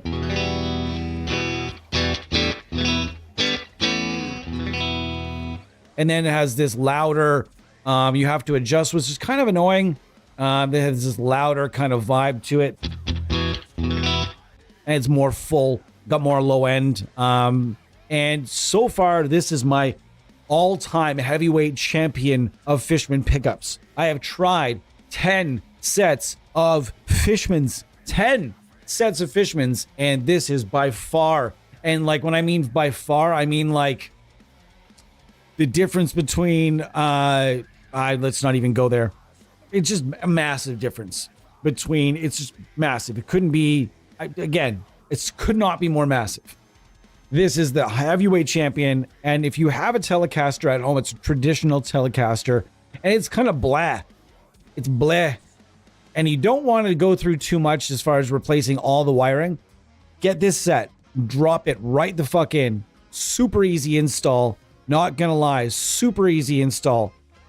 As long as your wires are tight and you can just feed them right in the hole, one little solder, one done, and you're done. And then it all fits nicely in a little bit of a package. And you really don't notice that you're using active pickups either. It doesn't lack anywhere. It sounds, I don't understand how they did it, but this active set sounds so much like a traditional passive set of Telecaster pickups that it's remarkable to me.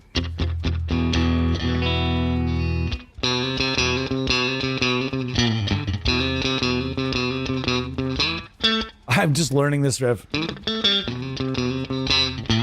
Ah.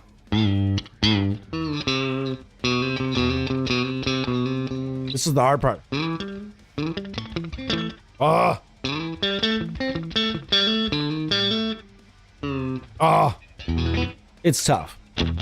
Anyways, so yeah, this has a really nice everything about these pickups is really great. It sounds great. They balance nice. There's nothing about it. I tend to think that a lot of Telecaster neck pickups are fucking wimpy. They're just like, they're just there. They don't add anything. They're just lower output wise, obviously neck pickup wise, but it's lower output. It's hard to balance, and they're just not meant for any kind of like jam to them. And whereas these have a really nice, here's just the neck.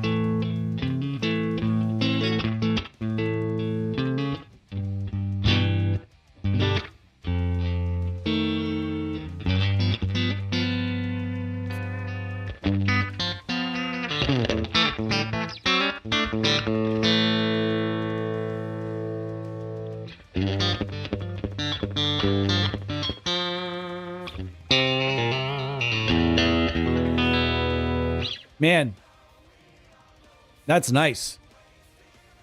Say what you want about country, but it's hard not to love twang. And I don't mean like steel guitar twang. So I can understand why some people just hate steel guitar. They just fucking hate it. I get it. I get you. I understand completely why some people don't really like steel guitar. I do love it myself, but I can understand why some people don't. And even in traditional country, there was a lot of traditional country that didn't have it because it was hard. It's hard to find somebody that plays steel really, really well. Back in some parts of the world, maybe not so much, but man, as far as I understand, it's not something that, like, if you're really, really good at steel, you're probably living in Nashville.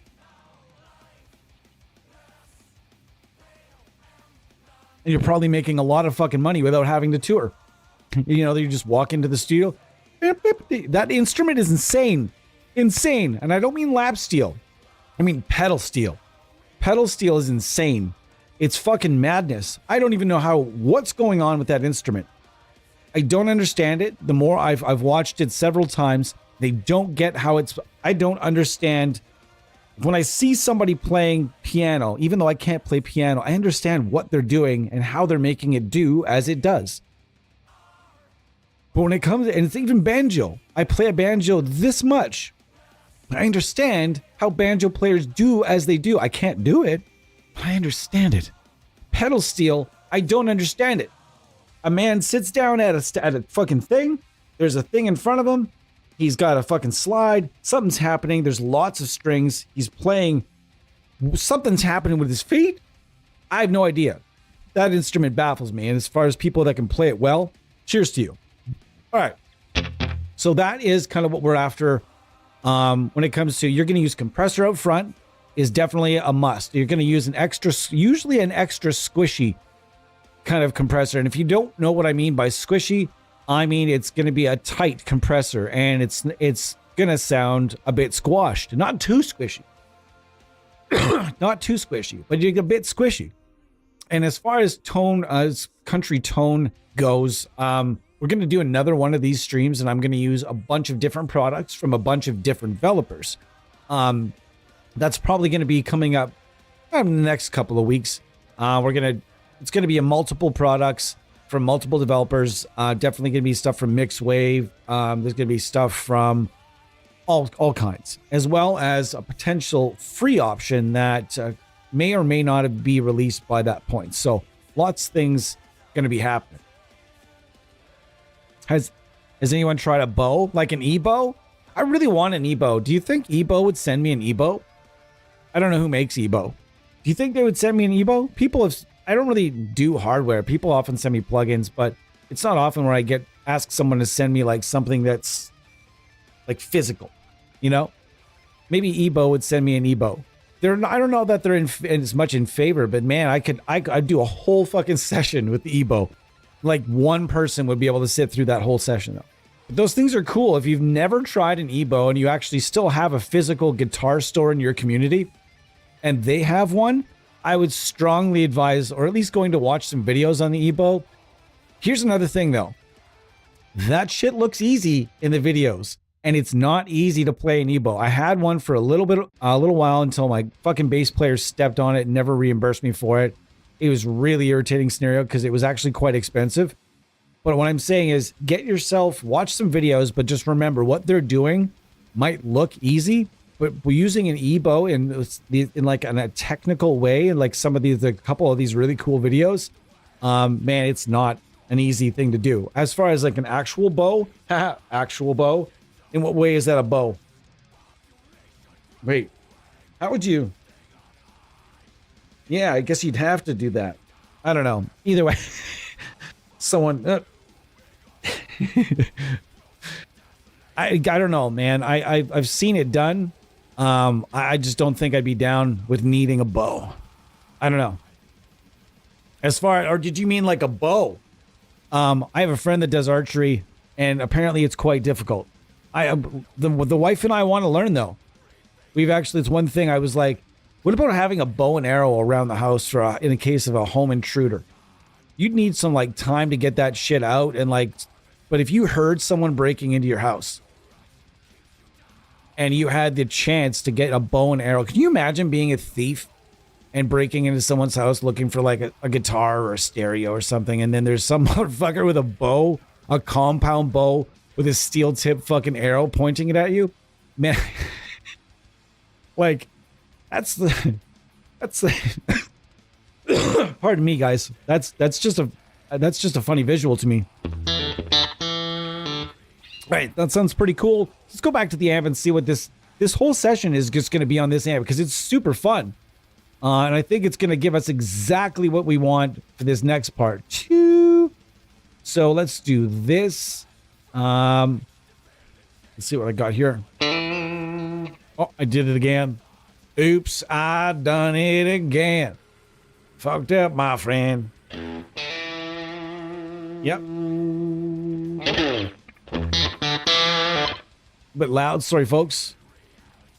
That's gonna need some more low end, a little bit less in the mids.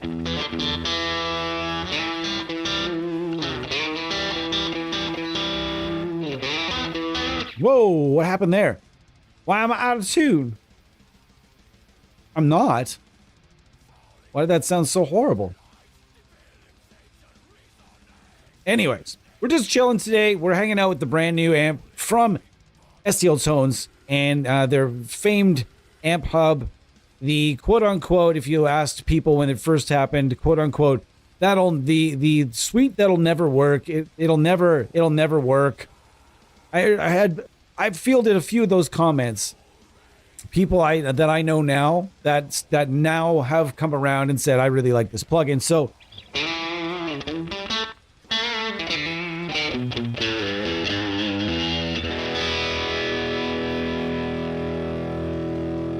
let's go to a bit of a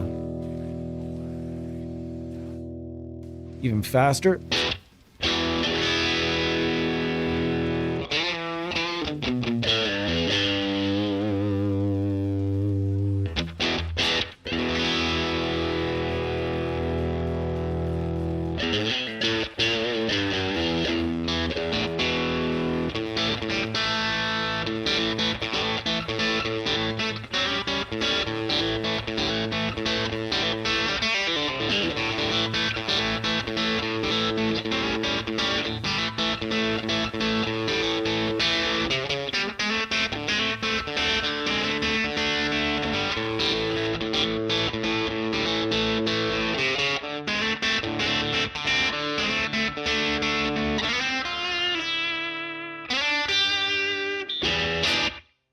Sounds pretty good.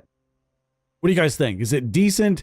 Is it reasonable? Also, these are not the best. They're kind of shrill mic placements for now. That's going to give us a bit warmer. That's not bad.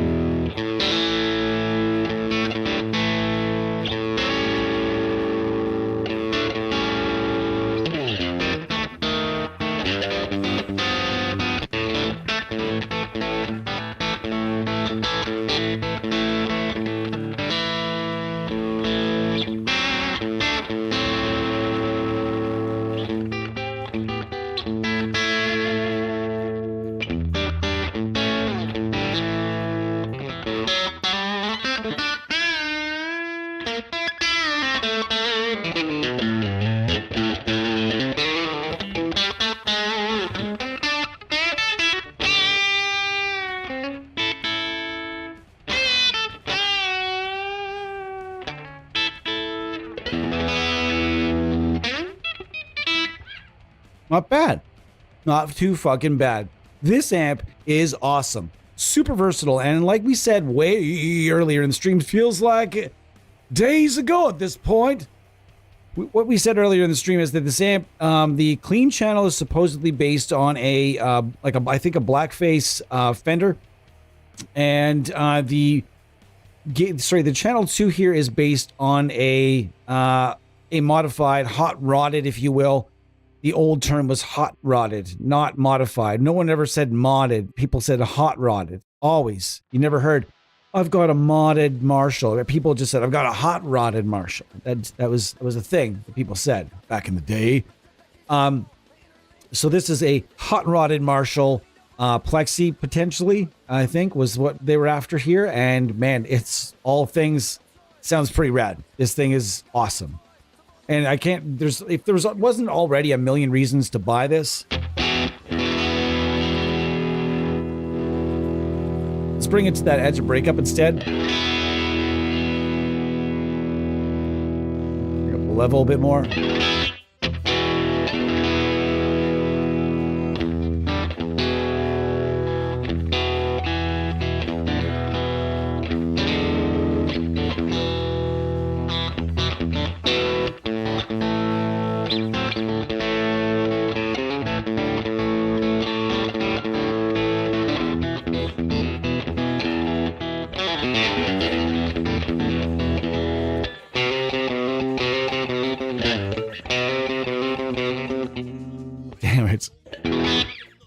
I can't play that song to save my life.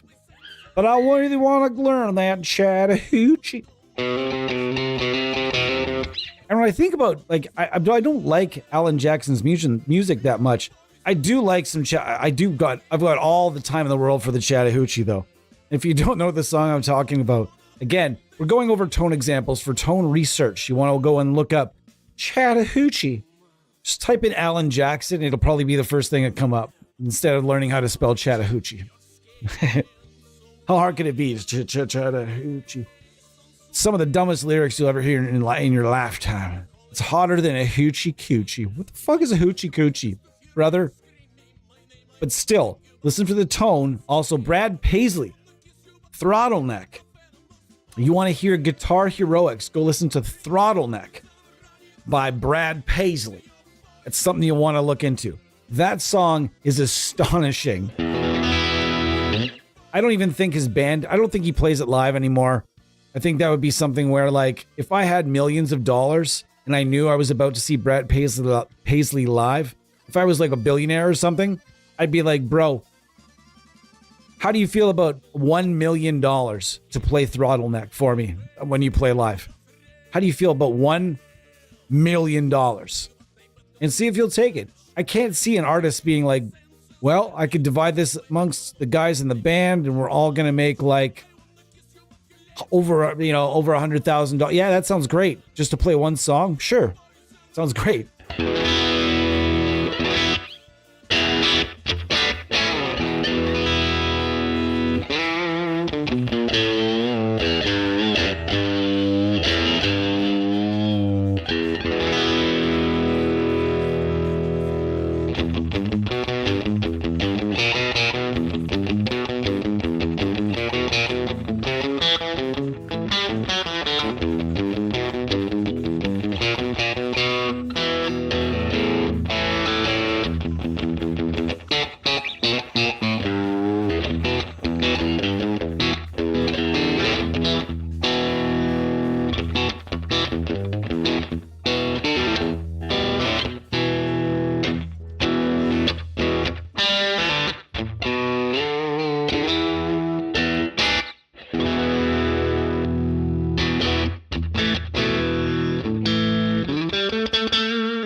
That's right. Yeah. Yeah. Yeah. How's it going, Kyle? What's going on, Kyle? It's from a movie. I don't know what movie. Episode 122.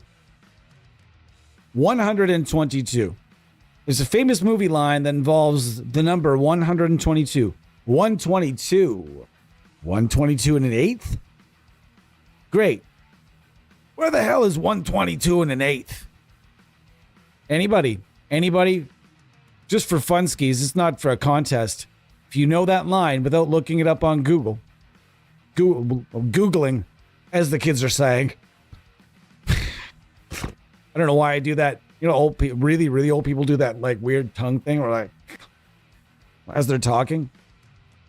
Someday I'm gonna get there. I'm gonna be like, I made fun of the tongue thing. Now I'm doing the tongue. Oh no, there it was. Man.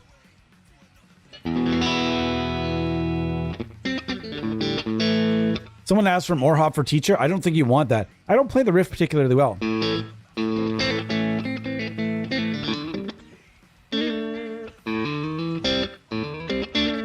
Damn it. I always, every time I play that riff, you guys fucking know.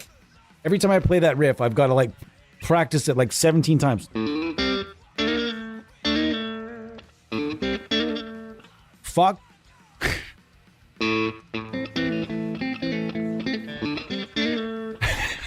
It's not an easy riff. What do you want from me?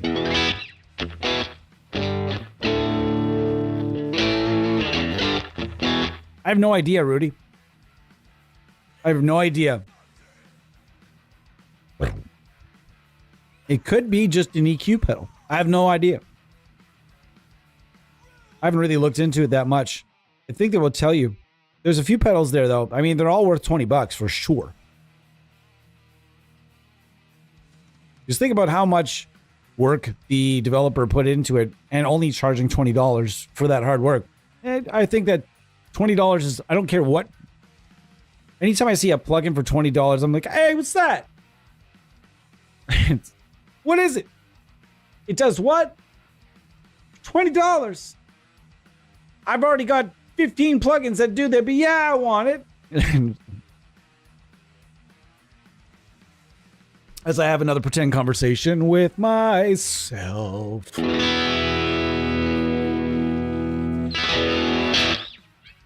That's very snippety. Let's take down some presents there. Let's turn down the...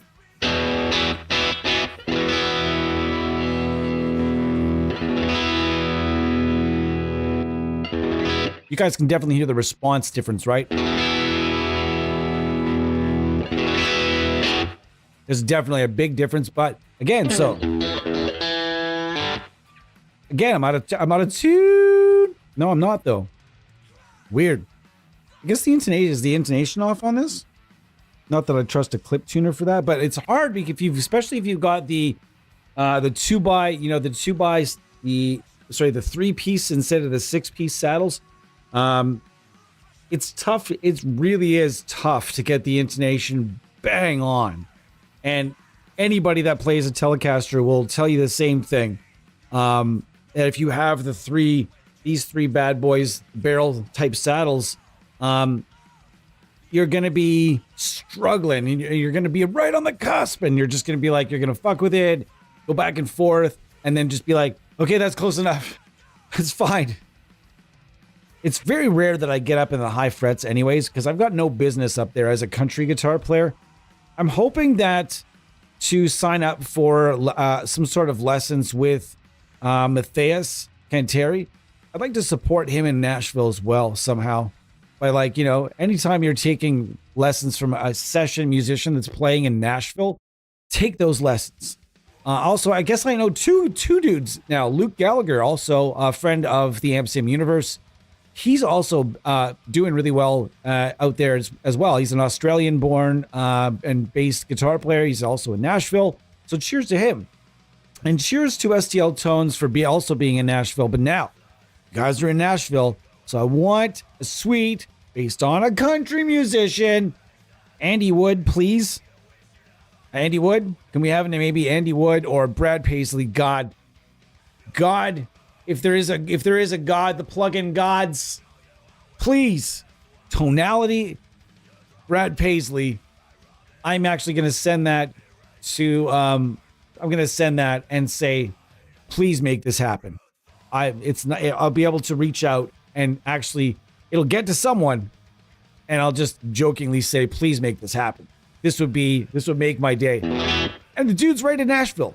He's right in Nashville.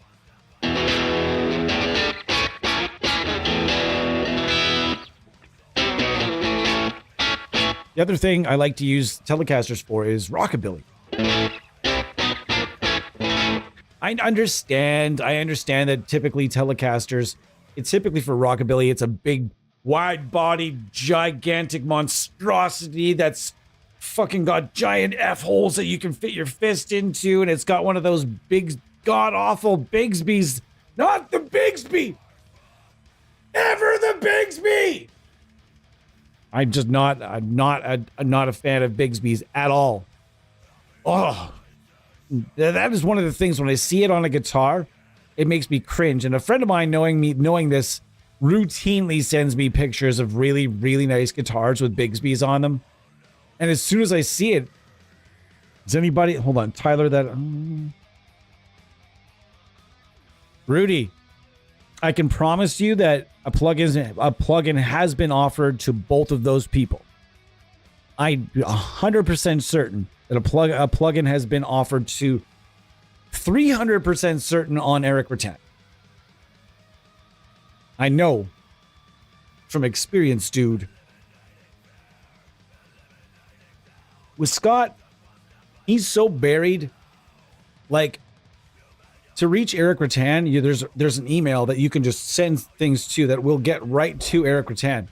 Whether he's got an assistant or an engineer that skims through things and brings up, the more, sifts through things. But you can get a hold of him.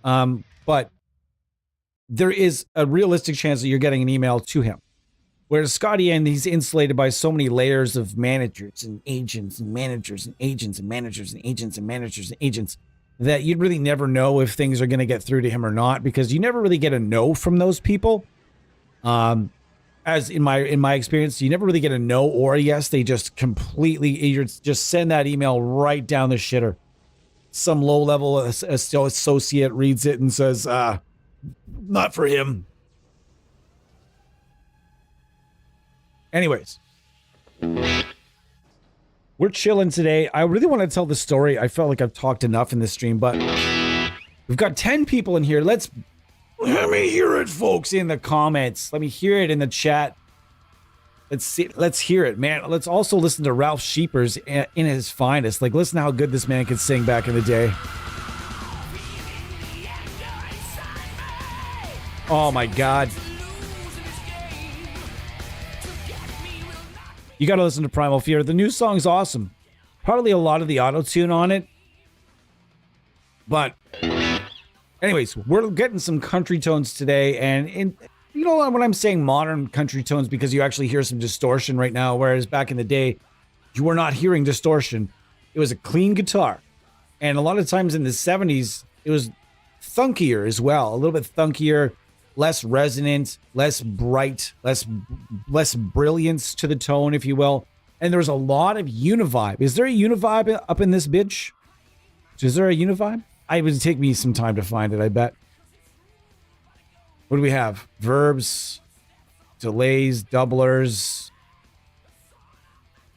I wouldn't know. I have a few different univibe plugins. We'll check that out in the next time we do this stream. I'll be honest with you, though. I'll be honest with you guys. When you listen to a lot of old country, you'll hear the guitar tones. When I say by univibe, if you've never heard a univibe before, I would just go check one out. Univibe essentially would be, you hear it a lot of like early 80s, early to mid 80s, and a lot in the late 70s, 60s, and prior to maybe up to the mid 60s, late 60s. Country is very dry. There was no effects. There wasn't even a lot of reverb on things. It was very dry.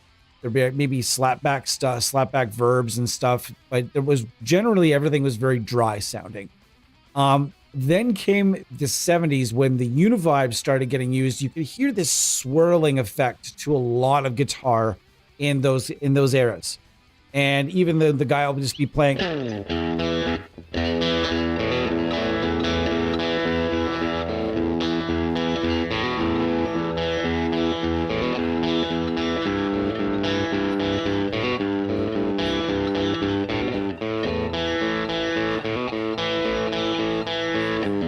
playing something like that, but it'll be swirling. We could probably, let's just, do I have even something that does that anymore? There was one really good one from, dang. I could probably do it with a phaser. You could probably do something like that with a phaser, but it would be different. Anyways, try a Univibe. There's a few different effects that'll do it. I know that Audi already has one, but I don't know if I have it installed, the tube modulator. But we don't have to get into that right now. But the next time we do a stream, we get together, we'll gather, and I will definitely bring on the Univibes. I probably work with artists. Are they harder to deal with than the people that work for the amp sim companies? Okay. I don't know of any amp sim developer. That's a good question. Thank you. I appreciate that. Yes, Kuos, it does have a good one. Thank you. Do I have it installed though is the question. I think I do. Yes, I do. I just saw this fucking beetle. There's a beetle that felt like it bit me earlier today. It was on my leg at work. Now all of a sudden I'm going to gain radioactive powers. Okay.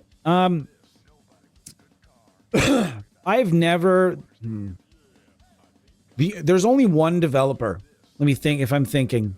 There's only one developer out there right now that I can think of that is a pain in my ass to work with.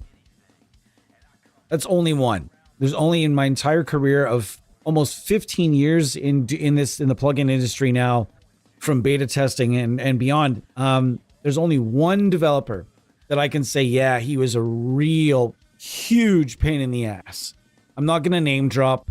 I've cut him some jibs on this, and if you know the him that I'm speaking of, I'm not gonna say names, but nonetheless, there is one developer who pays well, though. I will say, he was the highest paid presets I ever got paid for. I didn't even ask for. I just made some presets for this company and sent them over, and then I got a bunch of money. I was like, holy, really? Okay, that's cool. Thank you. I was not expecting it, so he paid really well, but man, geez Louise, just one really, really unfortunate soul that I've worked with. However, 99.9% of the plugin developers from Neural DSP, STL Tones, they're all amazing people to deal with, actually. There's no one some of the best people I've ever met and the smartest people I've ever met are the people that work in this industry. Artists tend to be, I've had it go all different ways. I've approached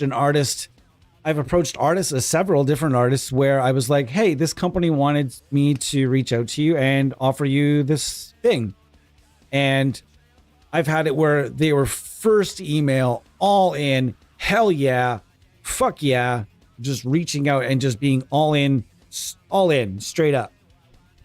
And being really responsive from the very get-go.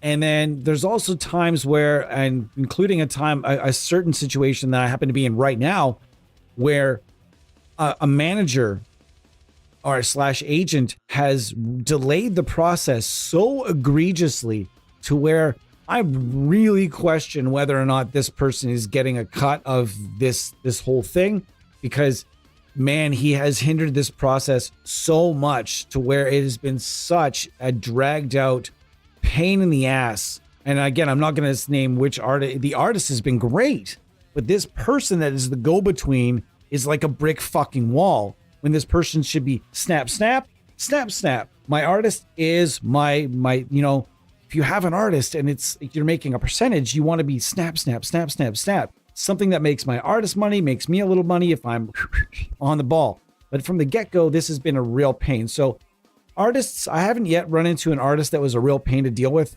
But I have definitely dealt with management and agents that were a really huge pain in the ass to deal with, for sure. But no name dropping, nobody specific. People are busy as well. And, it's but at the same time, it should be very prompt. If you're an agent getting back and forth between artists, etc. Then again, sometimes it's also the artist being quite slow in responding because maybe they're not super interested and they don't know much about this or that. And they're like, I don't know, do you want to do this plugin thing? And sometimes it is that there's a lot of ho hum and ha. So really, but I have yet to work with an artist that was straight up like difficult to work with. The artists that I've worked with so far have all been really like, yeah, back and forth has been pretty good. They've been really clear about their wants in the plugin, or being very clear as well about not knowing enough to make educated decisions, and kind of leaning on myself or the company, etc., to help them through the process, and being like, shit, I don't know a lot about this. Can you help me through this part? And then us reaching back and saying, yeah, shit, absolutely no problem. And then sometimes you'll jump on a Zoom call or something else, or FaceTime, and it's easier to explain that way. Sometimes they'll ask you to just make something like very clear and concise and typed and written. So you got to do what they ask. And then anything that helps to smooth the process out usually smooths the process out.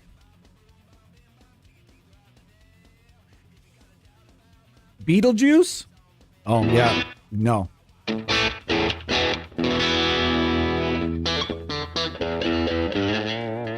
The newest plugin that really surprised me today.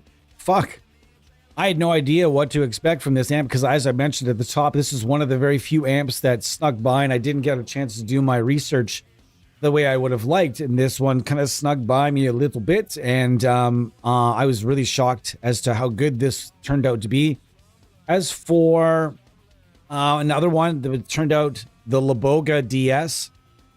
After Hector sort of missed the mark for me, it's good, but it doesn't nail the Mr. Hector. And after that one missed the mark a little bit for me and a few others, while still also managing to sound pretty good, it still missed the mark in some ways. And there is a V2 of Hector coming out, by the way, as based on a lot of different updates that have been done. But I think I had a little bit of I had hesitation and a little bit of caution to wondered how the Laboga DS, the Diamond Suite, was going to turn out. I was really excited about how that turned out. And again, I'm not just saying that because I work for Aurora DSP. I'm just saying that because that plugin genuinely really shocked me as to how really good it was. Or it is, for that matter. This, however, is my most recent. This was really shocking to me because I wasn't sure what to expect with this amp, and this thing sounds and it does everything I wanted to do for country, hard rock. This thing is, I'm going to use it. I'm going to use this more. But this is where the options paralysis of things starts to kick in. Do I want to use this? Pardon me. Do I want to use this and use like a Friedman on the other end? What am I trying to do with this? Like, as mentioned earlier, this can do that Alice in Chains, that modified Marshall, Friedman, that Bogner modified Marshall sound that people went nuts for a really long time. If you don't know what I'm talking about, look up Bogner modified Marshalls, and it was a huge thing still for a long period of time, where people that was the sound you wanted. And yeah, Nutcracker is really good. It didn't surprise me. Like, I knew it was going to be great.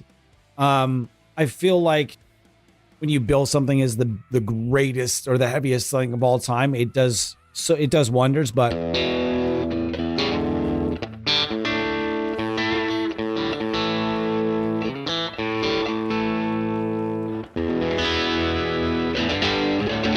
yeah, that JVM plugin is pretty rad. Channel 3, rather mode 3. Pardon me, I got some coughs. I need some water is what I need.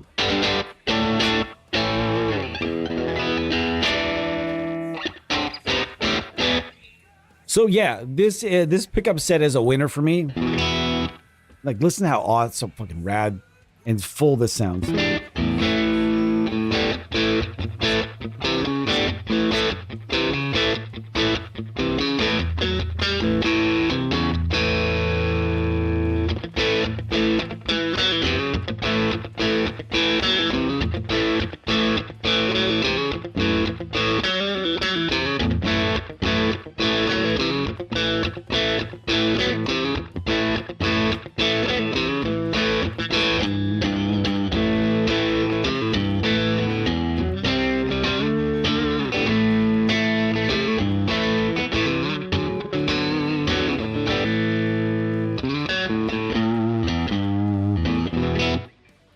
great for Southern rock sounds as well. That middle position, really important for Southern rock. If you're using a Telecaster, a lot of those bands use Strats and use that fourth position between the middle pickup and the bridge.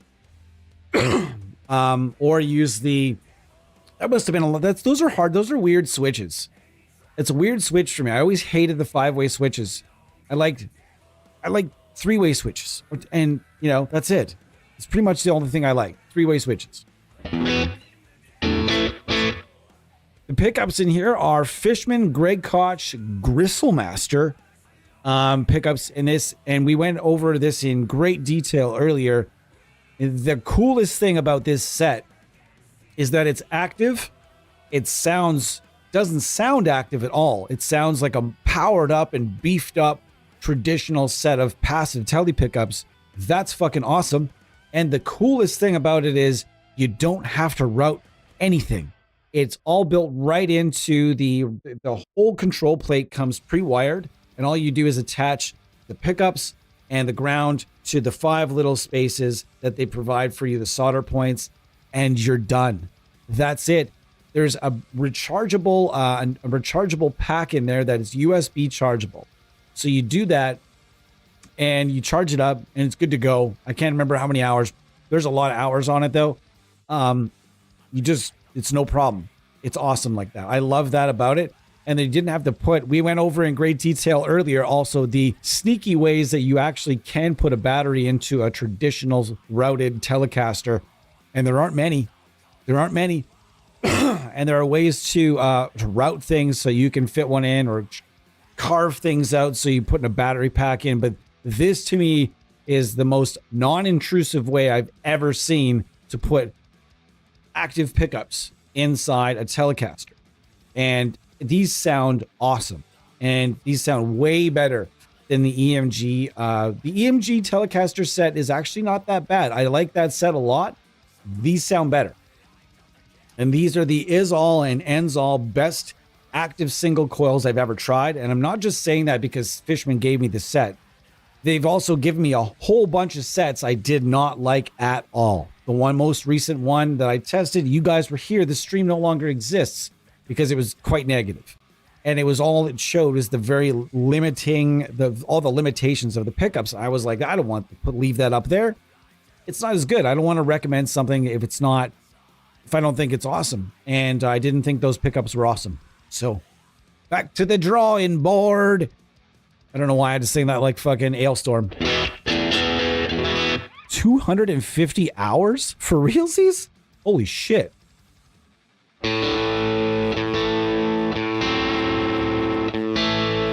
So chimey. It sounds wonderful. The punch sounds just brilliant.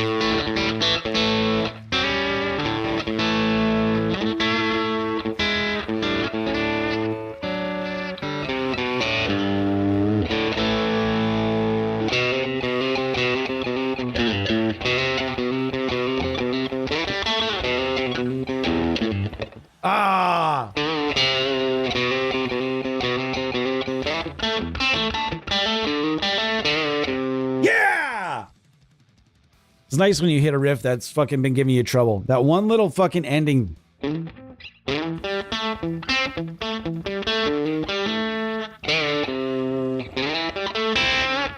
Well, here down yonder in the Chattahoochee, it's hotter than a hoochie coochie.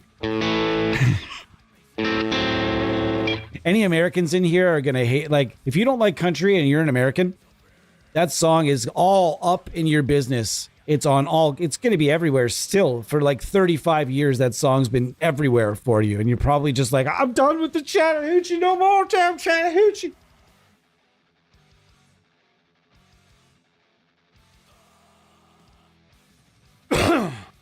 Yeah, man. There are some guitars where you can just you can put a 9-volt and 18-volt batteries in there, no problem. That's what one thing Ibanez is great for. They almost always, except for one of my, I call it my bad luck bear. It's one guitar, and it's just been surrounded by bad luck. And that's the only Ibanez. Most Ibanez give you like an ocean of room in that route. So like, I got the battery and the battery and the battery and the battery and the battery and the battery. And you just keep throwing batteries in there. And it's just fucking put that cover back on. Oh my goodness. This is beautiful. The tone I'm getting right now is just gorgeous. This is my ideal driven country tone right now.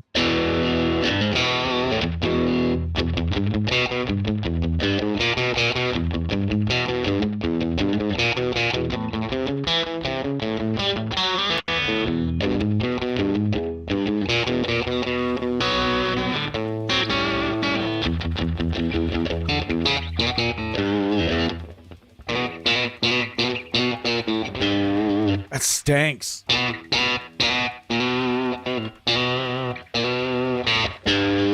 Oh my God. So filthy. So good. This is great. This amp is awesome. I'm really enjoying this. This is super versatile amp, folks. I am absolutely, all I've got going here is very simple. It's a very simple chain compressor going into the amp. The amp is a bit driven, as you can see. Go to the screen. And the taste of all your beers. the taste of all your beers.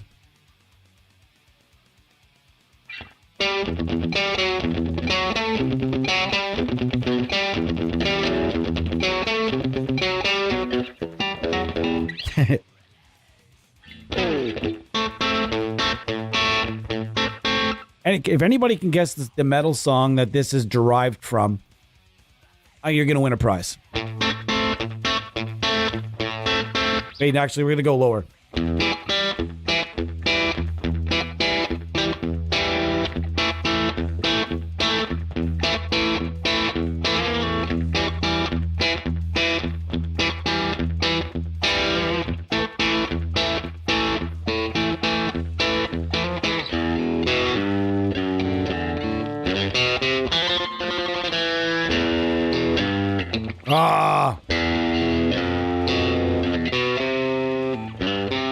I fucked it up anyway.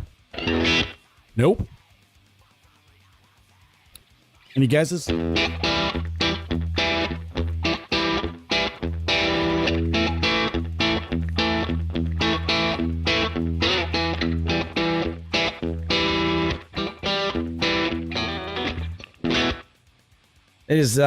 That is Tyrants by Immortal.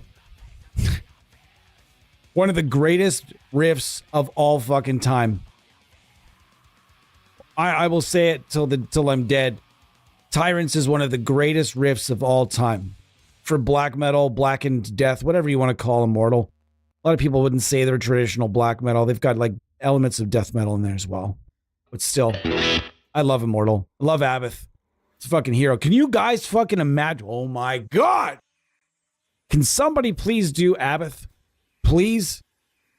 Can somebody please do an Abath plugin? Oh, sweet baby Jesus. Somebody give me and the gear would be good too. Excellent.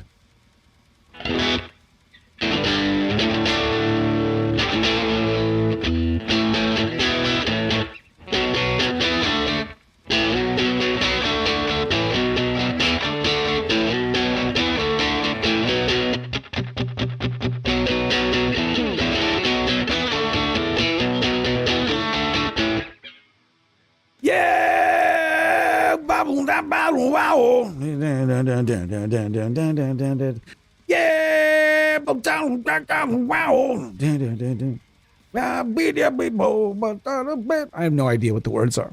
You know the fucking song. Tick, tick, tick, tick, kaboom. That song fucking rips. Now, Rudy, he's actually used Angle most of his career. Yes, definitely Angle most of his career. If I'm correct, when live he uses a lot of uses EVH endorsed now. But I think he's still with Schecter. Is he still with Schecter? I don't know. How weird is it to be discussing fucking black metal while we're getting sweet, magical country tones? That's fake. Yeah, man, the Hives are awesome. I actually once upon a time did a death metal, or actually a Swedish death metal version of that song. If I can, you know what? Hang on a second. I'm gonna go all face for a second, see if we can find it. I'll play it for you guys on the way out. Do I have it loaded up here? I do. All right, hold up. Watch your, hold on. We're gonna listen to it for fun. All right, guys. This is something I did here. This is all audio. I never showcase my own music, but I'm gonna start showing you guys mixes I'm doing with certain developers. This is all using audio products. Check this out.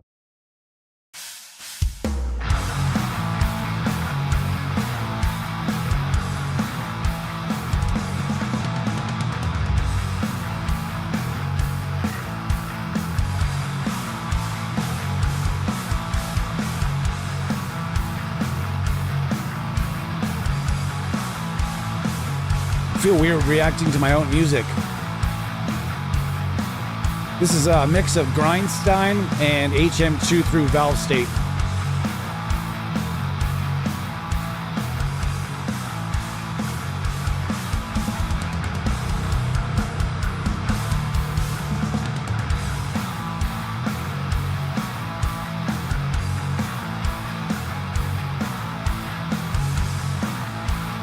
I'm not gonna listen to the whole thing.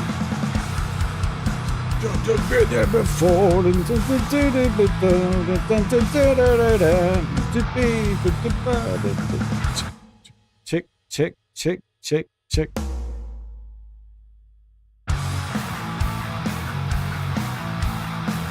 All right, so that's what that sounds like. So you guys get it. That's what I do in my spare time. Sometimes I do mixes.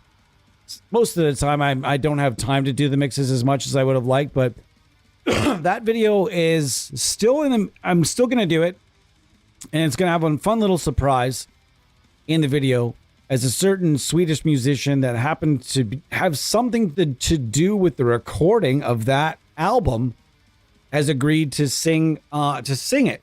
And I just haven't talked to him for a long time. But he said he was, I'm going to contact him again and see if he'd still be down. And it'd be fun, a little collaboration. Thanks, guys. This was a super rough mix.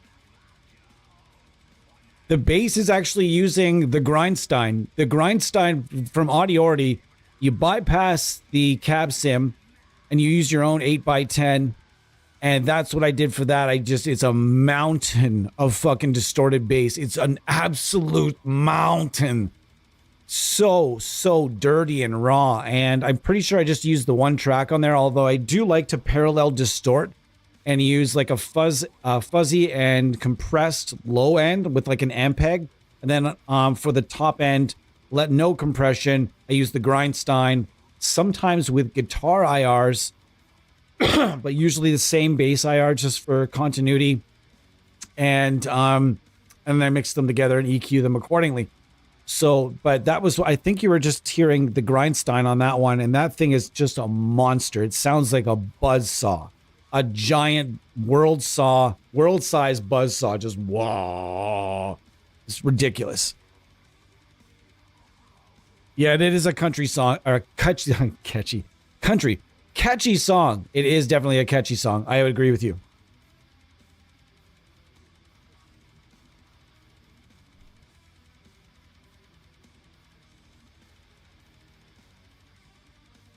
Yeah, if you haven't tried the Grindstein, you really need to. That thing is an absolute masterpiece. Also, if you want to try, if you have the Grindstein already, check out the Aurora DSP Loboga Chainsaw Distortion. That thing you want to check out as well, because that thing is pretty cool. It's like a Grindstein light. If you want like a Grindstein type of vibe, but like way lighter, less buzzsaw, less everything. Very, very simplistic. Pow! That's it. Whereas the Grindstein is tons and tons and tons of tone shaping options where you can really get visceral and you can get really surgical with those with the different types of tone shaping. You'll always make sure it cuts a mix at all times. And if you guys want to see more, we did a stream on Swedish death metal, so check out that stream. It's probably a ways back. I don't remember what episode it was, but do check it out. All right, guys. Thank you so much for being here. It's been like 2 and a bit. I've had a good time, a great time, as a matter of fact. Thank you so much for being here. What is I would say that going to it, I would say that the consensus here is this amp here from STL Amphub is awesome. This thing is super fucking deadly. And now I can totally understand why so many studio engineers have one in their fancy studio wall, because this amp is awesome. And it does a lot of things. It's much like, the Friedman. The Friedman does a lot of different things. As we talked about earlier, the Loboga Diamond Suite, that plugin, or that amp does a lot of different things. A lot of these amps, it's very cool how they've designed this amp, though, where it's got this super Fenderish clean tone, this super hot-rodded Marshall second, channel 2, and that's sort of part of what the EVH 5153 is.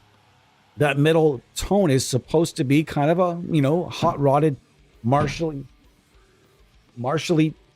type thing. I don't know what that was. Anyways, it's pretty rad. Sorry, something distracted me there. I wasn't sure what that was. You know what, Rudy? There's one thing about HM2 tones you might make you come around, though. Something like the Grindstein, where if you go and look up the Grindstein, you'll go and see how you can, that's the thing handy about that is it doesn't dominate the entire sound. You can blend it. So that's the coolest thing, in my opinion, about the Grindstein, is that you can blend in just the right amount of HM2 so that it saws a little bit, it saws a lot, and you're also mixing it with a fairly versatile preamp on the lower strand. You'll see it looks like an upper strand and a lower strand with a blend or mix knob in the middle. And you'll notice that honestly, I would say just get it, and at very least, it'll become a very interesting tool for you to have in the toolkit. All right, guys. So I'm out of here. I really appreciate your time. Thank you so much for being part of this wonderful community. This Tallulah has had a good time on the stream today. This was her. I didn't tell the story about this guitar. I forgot. I will leave you with this quick story. I'm going to shorten it up really short. This lived at my local music store for a very long time. It came in the early 90s. And when I would go in there with my friends, we would look at that guitar and I would laugh at it. And I'd be like, what the fuck? Look at this fucking flower fucking guitar. This thing's fucking ridiculous. It's so stupid. Why would anybody buy this? It's so dumb. And it was in there with it's twin Strat, same paint, same series, made in Japan. And it lived in there for a very long time. And then I remember going in there. I had just recently become obsessed with Brad Paisley because I just started listening to his guitar music. He has guitar albums where he plays more guitar and less talking about dirt roads and chasing and dirt and red solo cups. He had guitar albums, and I got obsessed with Chicken Pickin' and Brad Paisley. And then I went in there and I locked eyes with this guitar, and it was like it looked at me and said, "You always know this was meant to be." I don't know why the guitar is Mexican. It's Japanese. I can't even do. Either way, you can't do accents anymore. You get in trouble. It's like it looked at me. It was like, fuck, what I got the accent I got to use now. We always knew it was meant to be. I guess he would have a southern accent, right? You always knew it was going to be. You take me home now. Like this type of thing. And I looked at it, locked eyes, said, fuck, I got to have this guitar. And the guy at the music store had remembered the fact that I had made fun of the guitar. It's like, who's going to buy this? Buddy, who's going to buy it? He's just like, oh, someone will buy it someday. And when I bought it, he looked at me and he was like, you serious? I'm like, yeah. He's just like, after that guitar was in that store for almost 20 years, 20 plus years, it was sitting in that guitar store. Nobody bought it. And then finally I took it home. I was very excited to have it. I got it for a steal of a deal. And this guitar will never, ever, ever, ever be sold to anyone ever at any point for any reason. apart from needing more feline surgery. Maybe I would consider, but even then, this guitar will probably be buried with me. Thank you guys so much for being here. I appreciate you guys being part of this community. Hit the like and subscribe. And you know what?